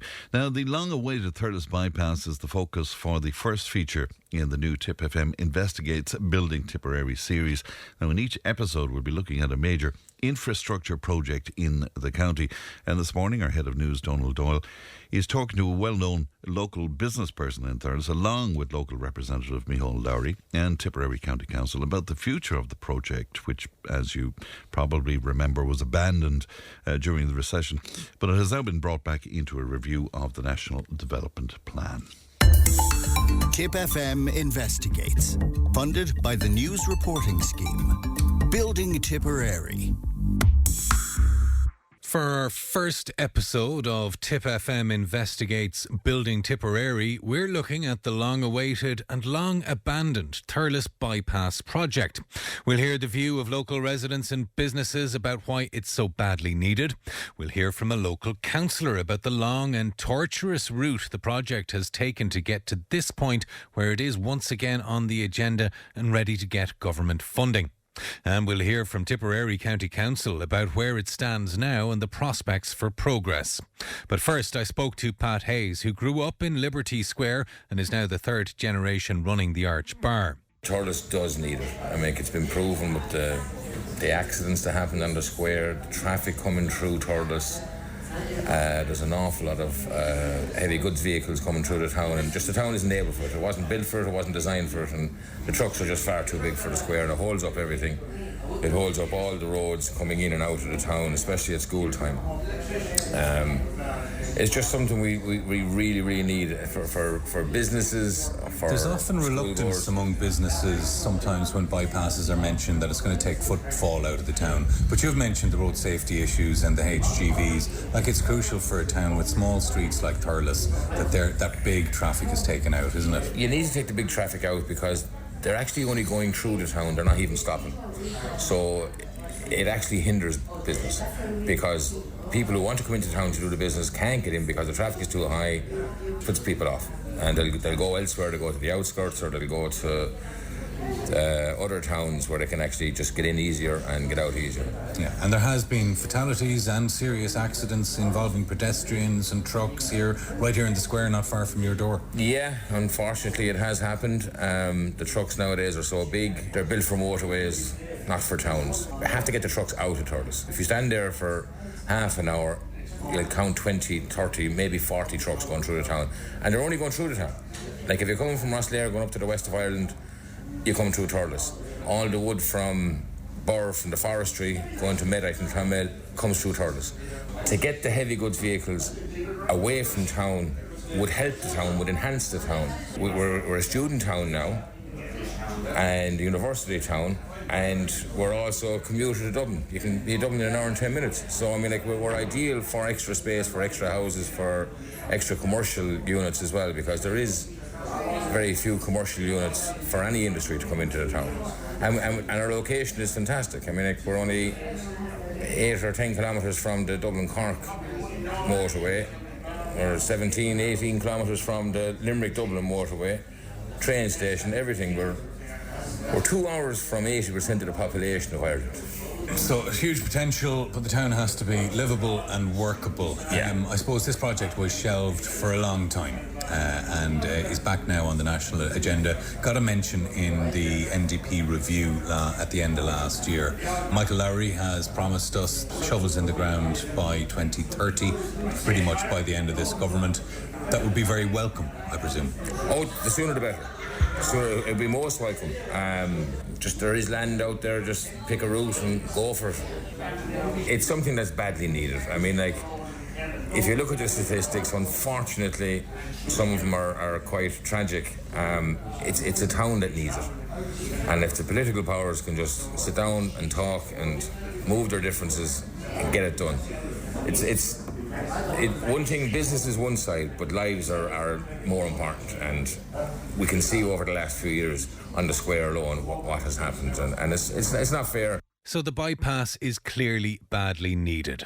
Next, I spoke to Councillor Cllr Liam, who along with his father, Deputy Michael Lowry, and many other local representatives have been part of a campaign to get this done. Cllr started with a potted history of the project. The earliest record of it was back in the 50s when it was first muted. And, you know, I suppose the startling part of that is if they had identified a need almost, 75 years ago now, that Thurles had a traffic problem. It's amazing to think that here we are in 2026 and we're still talking about trying to evolve a project. You know, it kind of beggars belief in some respects. I know in the early 2000s there had been a lot of progress made, and in 2011 we'd actually got to a point where we had a route selected, and unfortunately then I suppose world economics came into play, which had a direct impact on Ireland's economic position, and as a result of that a number of projects throughout the country were cut from the NDP, or I suppose the word that was used at the time was stalled. And unfortunately then over the 10 years to between 2011 and 2021, I think it was, when the NDP came out again, it had actually gone off the agenda. It wasn't mentioned in it. Thankfully in 2025 we got the project back into the National Plan for Framework, National Development Plan. After a fairly sustained campaign through the years in the town. There was the need for the project never went off the agenda, and I suppose in the intervening period the local authority and the town manager back at the time, Matt Short, identified a strategic inner relief road that they were hoping to try and progress as well.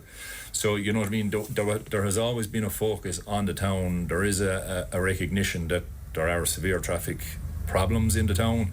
When it was developed, it was for a horse and cart. There was never, I suppose, a possibility in them days when you were designing towns and streets and roads that you would have heavy goods vehicles. Two HGVs trying to pass each other on a narrow street. They're just as room. And I suppose the way towns are laid out, and particularly Thurles, even like turning circles, when you're coming off of national roads onto regional roads, you know, you're trying to swing 40, 50, 60 foot vehicles in a space that, you know, it was never designed for. And that poses a challenge going forward. So, you know, the need for the bypass it's well recognised. It's it's been scoped out, and I said in 2011 there was a route selected.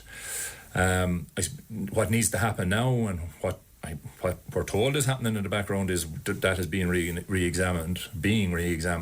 But I suppose where the push that from elected reps and business owners and ordinary people who use the town on a daily basis, whether it is for shopping or just travelling through it to get to other places. The need now is that a bit of urgency and priority is put on that project. When the announcement was made last year by Deputy Lowry, there was a time frame of 5-6 years. We're talking about 2030, 2031. A year will go by very quickly. So there needs to be work being undertaken. We've seen that with the Inner Relief Road. That has slowed down too long in my eyes. So you don't want to see that happening with this project, because governments, their time and power is a short cycle. Well, look, that's a crucial thing, Micheál, isn't it? Your father, Deputy Michael Lowry, and his influence in this government was crucial, we believe, in getting this back on the NDP, getting it in as a mention. And is that 2030 target for getting shovels in the ground that he gave us last year, is that purely based on that's when his influence is going to end, that this government won't last longer than that? I think it was a timeline and a time frame that was put in place when he was in negotiation with him. Obviously he used his influence. There was a massive movement locally by various people and organisations and groups coming together, which all kind of, I suppose, dovetailed into being able to deliver on it. But unless you do have someone who's able to influence government policy and strategy, all of that, I suppose, momentum doesn't necessarily have an outlet, because it, when you're talking about a project that hasn't gone anywhere in 70 years, all that goodwill and requirement and desire for the project have been there before. It's no coincidence that the two times that he was in a position to be able to influence it, back in the 2000s, the project moved forward, and again it has moved forward. We've got it back onto into the plan again. His commitment has always been there for that. I think the timeline now, and it's this is the part that has to be stressed to council engineers and TII engineers. What needs to happen now to keep that on track? You can't fudge this thing. The route was previously selected. All that needs to be done now is an analysis. Is that still viable? Is there a better way? Can you improve on that route? Has building techniques moved forward? Because obviously costs have increased significantly since that route was initially selected. So we now need to look at what is the overall cost of this project, where can savings be made. I think initially it was 3 river crossings and 4 roundabouts. Is that still the best way of doing it? Do you take into account that there's a proposed Inner Relief Road that should be built as well before this kind of project gets completed? Can that be linked into the bypass? It wasn't envisaged in 2011. It's now, moving forward as well, not as fast as we wanted, but that needs to be built into the overall solution as well. So, but they need to do that, and they need to do it quickly. They can't be dragging their feet on this thing, because opportunities will go by. There's money there now, but every year that passes, costs keep increasing. Is that what will happen, Micheál, in your understanding, or will a new design team go and start from scratch and say we need to find a route, or can they examine that green route? That's what they were tasked with doing, was go back, look at the route that was previously selected, see is it still the best route? Because obviously, land negotiations took place back in say 2009, 10 and 11.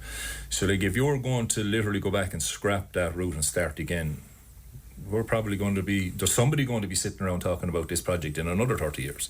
So that's one view of where we are and what needs to happen. But what is the view of the local authority, who are ultimately charged with getting this off the ground and completed? I spoke to Director of Services for Roads, Liam Brown. Liam, the Thurles Bypass, even though it was dropped off the national agenda in, 2011, it hasn't stopped being a priority for Tipperary County Council.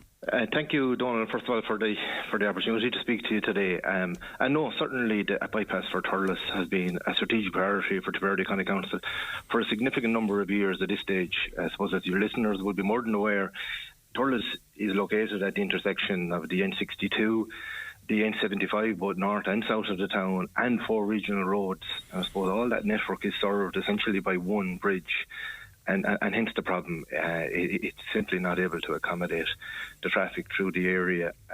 Over the years, there's been plenty of policies and plans that have identified the need here, from county development plans, local area plans, the Thurles Transport Plan, and indeed, as you mentioned, National Development Plan.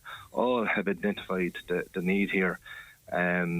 As you rightly say, in the mid-noughties, a design team, there was work done on this in the past, and a design team was appointed in the mid to late noughties to work on a bypass for the town.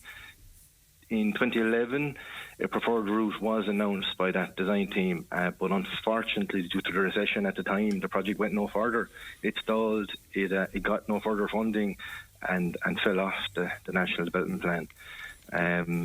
So I suppose since that time, the priority for Tipperary County Council, and indeed our elected members, has been to get the project back on the National Development Plan. And thankfully, and it's very welcome that as of November 2025, that goal was achieved, that Thurles is now named as a bypass in that National Development Plan. No, it's in an index, Liam, isn't it? It's not given a huge amount of priority, but our local TD, who's supporting the government, Michael Lowry, has told us that according to his negotiations, we should be ready to get shovels in the ground by the end of this government by 2030. How realistic is that, Liam? Can we hope that timeline can be followed? I suppose maybe just to give some context, I suppose first, it's important to state that Tipperary County Council, while we can deliver this project, we can only deliver this project if central government funding is provided. It simply would be beyond the resources of any local authority to deliver a project of this scale. When the project will be done is essentially your query, and I suppose that's dependent on a number of factors. Number one, as I said, that funding, will sufficient funding be given on an annual basis? And I suppose while some funding has been given for this year, there's been an allocation of €50,000. As you will appreciate, that's quite small in terms of the scale of what we're trying to deliver here. So we would need to see sufficient funding for a number of years. It's dependent on but the timeline for the project is also dependent on the length of time that the project will be in statutory processes. Also, if legal challenges occur, and be dependent on how successful new national policies have been in terms of trying to speed up infrastructure delivery. So there's a number of factors at play here, and so it's very, very difficult to confirm a time frame. But it's important to be clear here. This will take a number of years to design a bypass for Thurles. Why? Because essentially the project has gone back to stage zero.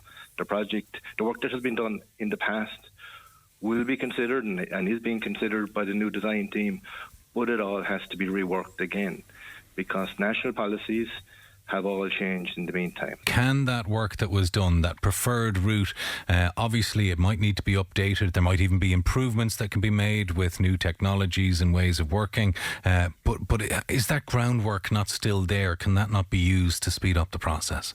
That groundwork is of assistance. That groundwork is helpful to have there. Having said that, we still need to go through a full seven-stage process to deliver this. We're back to stage zero. There's a number of national policy documents, including climate action plans, including the NIFTY document, a number of policies and documents that have been developed in the meantime, which all have to be assessed, and that route has to be assessed against those. So while it is plausible and it's possible that previous design and that previous preferred route will remain the same route, it's not guaranteed at this point in time. The project needs to start from stage zero and needs to go through the full design life cycle. And Councillor Micheál Lowry has said, look, for the timeline in his and his father's head to work, we would need to know that preferred route, if that can be done this year. Are we going to have progress like that this year, Liam? When will we know if that route can be used, or if there's going to be whole new routes proposed, or what will we know this year? How far can we go? Where we can get to this year is the stage zero. So we've been working on stage zero of the design process. But essentially the route is decided at stage 2 following public consultation. So that is a period of time away. The practicality of the design life cycle and the design guidelines developed by TAI that we must go through, is that takes a period of time. So certainly it will take a couple of years before that becomes clear, the preferred route becomes clear, and it subsequently has to go through an on-commission Panola process, which again is subject to challenge. So these projects tend to take time. The last time that the Thurles Bypass was at design, it was at design for approximately 4 years to get to a preferred route. So and with with all the policies that have been developed in the meantime, all of those have to be considered now again. So this will take a number of years to develop. So we're back to square one, it seems, in the plan to get HGVs out of Liberty Square, and tempered optimism about how fast we can see progress on the Thurles Bypass. It seems nothing is guaranteed yet in terms of timescale, and without continuing political pressure and determination, this project could still drag on well into the next decade. Tipp FM investigates. Funded by the News Reporting Scheme. Building Tipperary. And that is the first feature in the new Tipp FM Investigates Building Tipperary series. We'll take a break. We're back with more in just a moment. Tipp FM's Tip Today. With Slattery's Garage Puckon. Now is the time to pick up your next van. From the award-winning Peugeot Partner van to the expert and the load-lugging Boxer van. We have big vans, high-roof vans, long-wheelbase vans. You'll find them all at Slattery's Garage Puckon. See slatterysgarage.ie. Tipp FM's Tip Today. With Slattery's Garage Puckon. It's time to change. Test drive the award-winning range of Peugeot hybrids and fully electric vehicles at Slattery's Garage today. See slatterysgarage.ie. And you're very welcome back to Tip Today. Now, glad to be joined in the studio by Deputy Michael Murphy. Good morning to you, Michael. Good morning, Fran. And thanks for coming in to us today. A couple of things to talk about, but let's go back to Saturday and the Animal Welfare March in Clonmel. You were in attendance. Impressions? Yeah, look, I wanted to be there. I wanted to show solidarity with the other public representatives and members of the community that also partook in the march. As I said, when I spoke publicly in the plaza, there are many issues that divide us as a community, but I don't think this is one. And I urgently think that we need urgent action. There's been many incidents around the country in recent weeks, months, and in particular, of course, that recent incident in Clonmel, which caused a significant public safety issue, road safety issue, and resulted in the loss of life of a horse. Very distressing. All of us shocked by that incident. So we need to act. I think we need to act, Fran, at the local level, and we need to act at the national level. So there's complex kind of legislative framework underpinning the use of horse-drawn vehicles on public roads. Notwithstanding that complex nature of the legislative framework, we can take action immediately at the local level, and I fully support Councillors Brennan and Brown in terms of creating exclusion zones across all our key towns in the county. And I know that's been referred to the Strategic Policy Committee, but that can be done. They've done it in Kilkenny. It is possible. It is possible. They can do that immediately. They have we have a set of bylaws. They date from 2015, and I want to acknowledge the work of former Councillor Joe Leahy in the context of framing those bylaws. But those bylaws can be updated. They've done it in Kilkenny. They have exclusion zones around the prime retail area. I think it covers approximately 21 streets.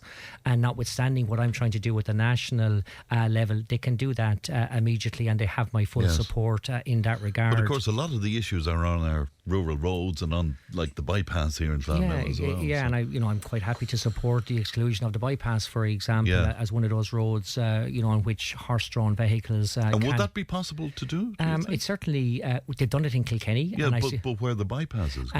That's an interesting question. Yeah. I would fully support it. Whether it's enforceable or not, that's another question. But certainly the prime retail area, I don't believe we should have horse-drawn vehicles in our prime retail area. area, and as I said, that's an action that we can immediately take at the local level. What I want to focus on, Fran, is what I want to try and do at the national level, particularly given my role as chair of the Oireachtas Committee on Transport. And I don't want to complicate matters too much, but we have legislation, the Control of Horses Act 1996. We have the Animal Welfare Act 2013, and we have about 5 significant pieces of road traffic legislation, in particular the 1961 Act and the 1993 Act.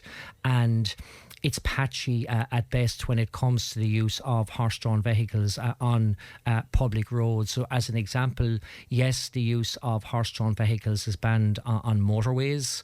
When I say the use of the racing of horse-drawn vehicles is banned on motorways. The use of horse-drawn vehicles is banned on motorways. But it may surprise your listeners to hear me say there is no ban on the racing of horse-drawn vehicles on regional and local roads. Yes, you do have to get the permission of An Garda Síochána. Yes, you do have to get a road closure licence from the local authority, but it's incredible to think that you can. Now, whilst we see many instances of the racing of horse-drawn vehicles on regional and local roads, permission of An Garda Síochána is not being sought, nor a road closure licence is being sought. And do you go along with what Liam Brown said to me? And this was a big surprise to me. What is illegal is the organisation of a race as opposed to the racing. Yeah, so look, is that your understanding? And that's my understanding. There's too much ambiguity in it's like, as I said, it's a very patchy legislation at best. And remember, some of it dates from 1961, and indeed the Control of Horses Act dates from 1996. What I want to do is, first of all, there should be no racing of any kind or any form of horse-drawn vehicle on any type of road. That's the first thing I want to achieve at the national level. What I've called for, and because the issue intersects with the Department of Transport primarily, but also the Department of Agriculture from a welfare perspective, the Department of Justice from an enforcement perspective, on the 24th of April this year, I wrote to the 3 ministers the establishment of an interdepartmental working group that would look, first of all, at the legislative framework, but also issues around, minimum age. There is no minimum age for driving a horse-drawn vehicle. I think that's extraordinary in this day and age. Like, these are powerful vehicles, horses that can travel at speed, 400 kilos maybe of weight, can do extraordinary damage. As I said, significant public safety issues, road safety issues, and then there's the welfare issue as well. Is there an appetite to address this? I know that the Agri Minister, Martin Hayden, came out about this now. So I can certainly confirm to your listeners this morning that there is an appetite. I spoke at length with Minister Hayden yesterday. I welcome his press release last night. I engaged with Department of Transport officials only this morning. In fact, they're engaging with officials from the other 2 departments today as well. So I'm very hopeful that we will establish that interdepartmental working group that will look at legislation, will look at minimum age. I believe there should be a licensing and regulatory framework around the use of horse-drawn vehicles. What I mean by that is I think they should be insured at the very minimum. There should be third party insurance. Like, there should be no ambiguity around the racing of horse-drawn vehicles. That should be a complete and utter ban. And I believe as well, in terms of enforcement and deterrence, that anybody caught racing a horse-drawn vehicle on a public should be disqualified from driving any kind of a vehicle on a public road. So that kind of dense legislation you're talking about, then when would we see that? So what I want to do, first of all, let's take it step by step. First of all, I can confirm that there is an appetite to establish that interdepartmental working group. I would call for that group to be established within the next say 3 to 4 weeks. They're the kind of discussions I'm having behind the scenes. I would hope that within a timely, can I say a number of months, that there would be a series of recommendations, and then it's about how do we implement those recommendations. So it's complex. I think some of the recommendations we can do through the 1996 Act, but in particular around an outright ban, minimum age, insurance, I think a lot of that would have to be done through road traffic legislation. Now, we are fortunate, Fran, there is some work being done on road traffic legislation outside outside of the use of horse-drawn vehicles, so there might be an opportunity to incorporate it into that. There's a consolidation of all road traffic legislation ongoing at the moment. But look, we've got good officials in the department, in all three departments. I think there's a real appetite to make change. And as I said, I want to use my role as chair of the Oireachtas to kind of pull this all together, because when you're dealing with three separate departments, as I said, it intersects with all three. And that's why, from a welfare perspective, we need, the Department of Agriculture on board. Were you disappointed with the turnout on Saturday? There was a reasonably good crowd there, but I think in terms of the amount of people that engage with me, it's a huge issue, and irrespective of the numbers there on Saturday, I'm in no doubt the enormity of this issue and the appetite across the general public for real and meaningful change. And this is not just about, this is for the benefit of all, including individuals that use and partake in the use of horse-drawn vehicles for their own personal safety as well. And, if I could give the example, we saw Grace's Law there in the context. I want to enact change before somebody is killed. That was a very quick response, but only because the young lady died. Correct, and we shouldn't wait until somebody is seriously injured or something. Like, we've already had loss of life, that incident in the Old Bridge in the context of that particular horse. That particular horse-drawn vehicle crashed into two third-party cars. What would have happened if there was a pedestrian close by? So I think I'm just very conscious that we need to act before there's a serious incident. I'm confident that there's a huge appetite for change, but this is for the benefit of all, for the benefit of those that use horse-drawn vehicles. I think we need regulation. Right. We need, certainly changes around minimum age and a proper licensing and regulatory framework as well. When we told our listeners you were coming on this morning, a couple of questions for you. An update on what's happening in Dundrum where planning is concerned. Can you give us an update on that? Yeah, regrettably, on Board Pleanála, we're due to make a decision this week on the Section 5. That Section 5, that decision would give a clear determination on whether the use of Dundrum House Hotel as an IPAS centre was planning compliant or not. I believe the board have this week decided that they're not in a position yet to make a decision, and they've postponed that decision, but I would hope and appeal that the board would make that decision in a timely manner. Interestingly enough, I have a priority question to the department, to the Minister for Justice on the floor of the Dáil this week. I'll be seeking an update in particular, and I don't want to preempt what decision on Board Pleanála will make, but I can only see one decision, and that is that the Section 5 will be refused, and in that case I want to know what contingency plans the Department of Justice have in place. I don't think there can be any defending the use of Dundrum House Hotel as a centre for those seeking international protection if it's not planning compliant. Look, I obviously can't say with certainty that that's the decision, but all the evidence would support. But look, the board operate independently. I don't have a statutory role in the planning making process, but look, I will be holding the Minister to account this week. I mean, reading in the Times today as well, Martin Wall's piece there is very interesting. He says the state may have been left exposed to significant liabilities after 5 cases have been taken against it by providers of buildings originally earmarked for accommodating asylum seekers. The providers are suing the government and the state, needless to say, after they changed their plans on the reduction of the number of accommodation facilities needed. Exposure there big time. Yeah, look, I don't know. I haven't read that article, Fran, and I don't know the context of that article, and perhaps, it's still, I have to be very careful as a policymaker or the legislator if that's a matter that's before the courts. What I do know and what I said to you a number of weeks ago is that I fully support the decision by government to wind down commercial accommodation for those seeking temporary protection. And I mentioned those figures to you, since the outbreak of the war, since 2022, 2.9 billion euros being spent on. And I always say, with the spending of taxpayers' money, the need for it to be properly planned, sustainable, fair, and I don't don't think that's sustainable, continuing to spend that amount of money on commercial accommodation centres for those seeking temporary protection. So I fully support the route that government is going down in terms of winding that down in advance of the winding down of that temporary protection directive at the European level next March. Another listener wanted me to ask you about Ukrainian refugees living in Ireland. They may be given financial support to return home. That's according to the Justice Minister, Jim O'Callaghan. He said he will be considering the notion of offering some financial help. How would you feel about that? Yeah, look, in principle, it depends upon the scale of that financial help, and sometimes, you have to look at the bigger picture, and if there's a smaller cost to be paid in terms of reducing that overall dependency, that 2.9 billion euros, look, we just need, there's a bigger picture there. We need to give it careful consideration, but I won't, I suppose, form a view until I see the extent of that support.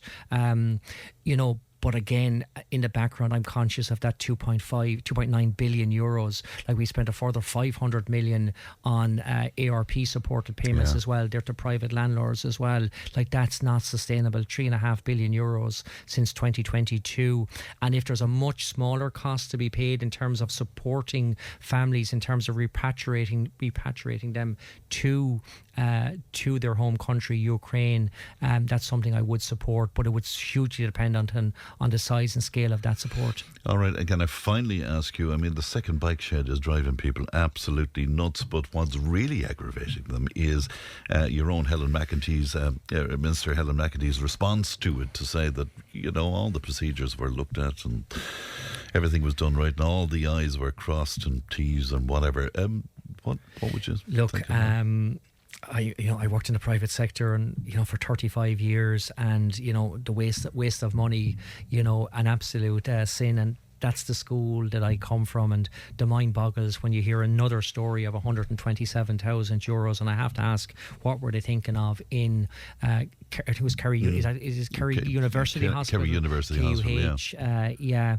The mind boggles. But what was the minister doing justifying that in some ways? I don't know, and I wasn't in the chamber, and I didn't hear the full context of her reply. I think it was Deputy Doherty rose it, but I'm certainly not going to sit here at your programme being interviewed by you, Fran, and defending the indefensible, if I can say that.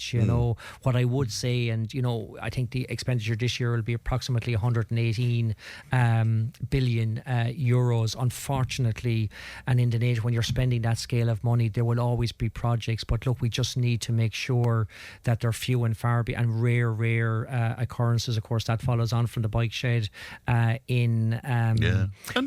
you hear these kind of things on doorsteps and in your training? I certainly do. Now, what I would say with regard to the bike shed on the campus of Leinster House, and we have a lot of people, that but those same people were walking past it every day while it was being constructed. I would have asked the question while it was being constructed if I was walking past it every day, you know. But there's no one. Look, I can only, as a newly elected public representative, and I can tell you it's been a real baptism of fire over the last 18 months, that I will always champion. This is taxpayers' money. You spend taxpayers' money as if it's your own personal money, and we have to make sure that there's systems in place, procedures in place, that the I's are dotted and the T's are crossed, so that these projects don't run over budget. But I'm not going to defend that particular project, and nor am I going to defend the Minister's defence of it either, Fran, and I will continue to be a strong voice for the efficient use of taxpayers' resources. All right, thanks for coming in to us, Michael. Thank you. Good morning to you. Deputy Michael Murphy with us. We'll take a break, back with more. Tipp FM's Tip Today. With Slattery's Garage, puck on. It's time to change. Test drive the award-winning range of Peugeot hybrids and fully electric vehicles at Slattery's Garage today. See slatterysgarage.ie. If it matters to you, it matters to us. Call Tip today on 1-800-938-007. Now, the Cahir Community Hall Committee have been carrying out fundraisers in recent months to gather money for essential renovations to that beautiful building there, and I got to see it relatively recently. I know some of the work has happened so far, but I'm glad to be joined in the studio now by some of the fundraisers. Maureen Ryan is with me and Mary Morrissey. Good morning to you both, and thanks for coming in to us today. Maureen, can I turn to you first of all, because you showed me the hall before, some of the work started. And even at that point, I mean, it's a wonderful building, isn't it? It's an amazing building down by the river. You couldn't get a better spot, and it was very well used, but it badly needed to be done up. There was an awful lot of dampness, and it all needed to be renovated because nothing had been done to it. There was a new roof put on it by John Quirk and the late Hilary Carter about 25 years ago. Yes. And the building itself is nearly 126 years old. Is it? So nothing, that's all was ever done. I was going to ask you about the history of the building. What do you know about it? All I know is it's 126 years old, and it was built then, and all was ever done to it really was painted outside and inside, and a new roof put on it. It needed to be modernised, the heat and the electricity, the floors, everything needed to be done there. Right. Even though I thought the floor was gorgeous, did you manage to retain some of that? They retained the floor, because it's a good floor, so they redone that, For sure. When did you all get together and decide, let's do something about this? Well, Mary will tell you more about that. All right. Mary, what about that, putting the committee together? Okay, well, the committee, we helped with Hilary Carter and John Quirk to give them a hand, and then when they retired, we carried on. But just recently, with the CDA, as the CDA actually lease the hall, and we come under their umbrella. The CDA is what now? What sorry, is that? Care Developments Association in Care. So we applied for a grant under the Community Centre Investment Funds, and we were very lucky to receive the grant of 100,000. Wow, very good. So we thought, great, this is it. We're on. We won't have much to fundraise for. But of course, when it came down to the line, the total cost was 250. Ouch. Okay, so fundraising immediately, I guess. Absolutely, yes. Now we have to thank Great Design, Walsh and Walsh Architects in Care. They were really good and designed all the works and project managed for us as well. Very good indeed. Okay, so what about the fundraising and raising that kind of money then? Where do you even start? Well, we started on Patrick's Day, and we got the Spanish students with Kim Connolly graciously came on behind us, and Transition Years in Clonmel came behind us, and we marched up the town and we raised money, about 1,600 on that day. Okay. And then we approached the businesses, and everybody in Cahir, they're a fantastic community. Right. There is nobody out there, and that said no, or everyone came behind us, and we're still going. And we went with a fashion show. Then we got Councillor McGrath, Dee Morrissey, my own daughter Eileen, all our locals, Wally Kosk, and the local people, Ellen O'Donnell, David in Care House graciously gave us the hall free, and even got him to model. Wow. We had a fantastic night, and the fashion show itself, the community spirit in the hall was amazing. Isn't that great to see? It was amazing. Yeah, that's all I can say. It's a great little town, Yeah, and how much work is done so far, Mary? Well, they had to do a complete rewiring. I'm going to get you to stop tapping that desk, or they'll be giving out to me like mad, Molly. We had to do a complete rewiring. When they went in, they were going to do it partial, to put in new heating. Is it called air to water? It is. Yeah. But then they found that they'd have to do a complete rewiring, so that cost an awful lot. New lighting, new heating. What else did we do? Plumbing. Damp proofing and dry lining. Yes. And as I said, we tarted up the toilets, and it's beautiful. That's great. So are you finished at this point? No, but almost, I'd say. So what else have you to do? The outside needs to be done. There are some flower beds outside, which, again, kindly, we got... John Walsh from Sap Nurseries give us shrubs for that. We've soil to get for it. It's been painted, and... the best thing about the hall, I suppose, at the moment, because I'm in it 20 years, is that now it's wheelchair friendly. Oh, wow. Our doors and our toilets have been widened. We've ramps, It's amazing. Fantastic. And of course, the view of the river there is gorgeous, amazing, isn't it? Amazing. Just everybody loves it. You see, everybody, And what I couldn't get over as well when I was there on that day morning was there's parking around there. There is parking, but we have a new car park going to be open there now, so that'll help a lot with the influx of traffic, Of course. Yeah, and a lot of groups use it, and we're full up. Really, we're completely full up with at the moment. Yeah, you're going to continue to fundraise, though, aren't you? Oh yes, yes. We just had a raffle in Super Value on Friday and Saturday, and that was very good. We raised 1,500. So if we keep doing this, we'll tip away because we're at. We reckon we're at 56,000 at the moment, so we've only got 94 to go. We've only got 94 to go. And our next venture is the Cahir Men's Shed are coming out to the Cahir Farmers Market. They're going to play music for us, and we'll have buckets there to collect. And then Eddie Kendrick gave us a table at the Wellfest in June, and the Cahir Farmers Market are going to do a basket for us to raffle at that. So everybody is amazing. They're but isn't coming it on great board. that the whole town is buying into this? Oh, yeah, definitely, yeah. But everyone, probably, all of us, even me, I'm only living in Cahir 50 years, but my kids would have gone through it. I was in different groups there, know, and people have gone through it, even as the elderly people have some stories, know, about it. It's amazing. People meeting up there, I guess. And their kids went through it, and hopefully we will leave it to the next generation. Yeah, and you're going to be leaving it in very good shape condition, as well. Yeah. What about the clubs using it, Mary? I mean, all sorts of clubs? We do. Yeah. We have gymnastics, we have bingo. We have Irish dancing. We have Zumba, ballroom dancing. Yeah. We have Brazilian religious group that go in there. Yeah. Who else have we got? It's quite a mix, isn't it? We have like the Beast is coming in on the.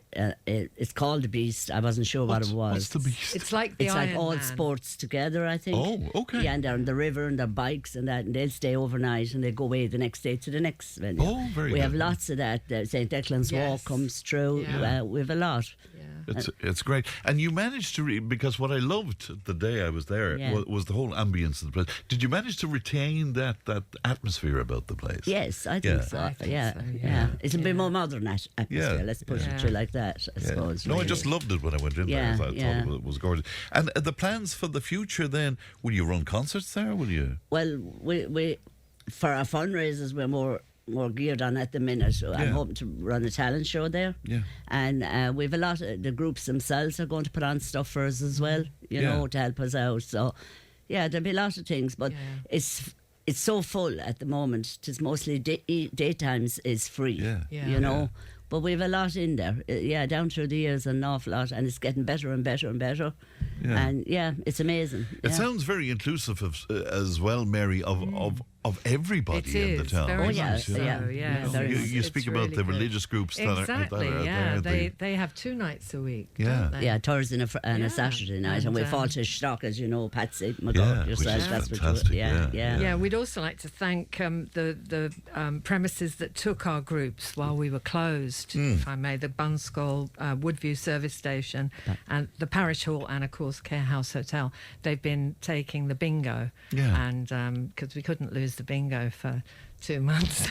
And we have another man out there, Andy Maloney, like a phone call to Andy. Councillor Andy Maloney. Yeah, he's great. Like he does care. A phone call to him and he directs us, he helps us, you know, so that's good as well, you know. Yeah, well, of course, but I mean, we're all in it together. This is a fantastic place for the town, though. Of course. Isn't it? You know, it is. And historically, very important to many people. They just remember tops of the town, and they remember the pantomimes. That's what we're getting all the time. Yeah, because I remember John Halley speaking to me about this in the past, about the pantomimes there, that they were absolutely brilliant. That's right. Yeah, well, we hope to get them back. Yeah, so that would be good. Well, John Helley is your man. We'll be going hunting him. Yeah. The trouble is, he's going to want to recruit both of you. You know that. Yeah. Well, you can recruit more. I used to help him on the door. Did you? The door. Oh, yeah, so you remember those well? Yeah. We were involved in the panto. Yeah, it was an amazing time in Cahir. It was a thrill when it was on. You know, would it be great to bring back? It'd be fantastic. Yeah.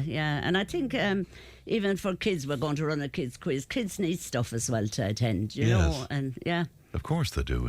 All right. So onwards and upwards. Mary, if people want to help you that maybe haven't bought into this so far, how can they do so? Well, we have a GoFundMe set up, so they're very welcome. Any donation, small or large, we're very, very grateful for. And the GoFundMe is?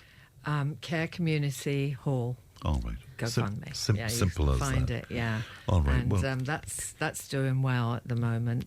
Good. Any other? We did receive a large donation. I think everyone knows, from JP McManus Benevolent Fund, which was unexpected, but very, very Isn't that great? appreciated. Right. So if there's anyone else like that around, we'd be very pleased. Any other JPs out there? Please. Yeah. And we have 2 more committee members, Anne Cunningham and Nellie Williams, as well. There's 4 of us in it, so we're all working together and under the CDA Under the umbrella. CDA, yeah. Well, you're all formidable women, and you don't take no for an answer, Well, I which is don't. what I love, Maureen.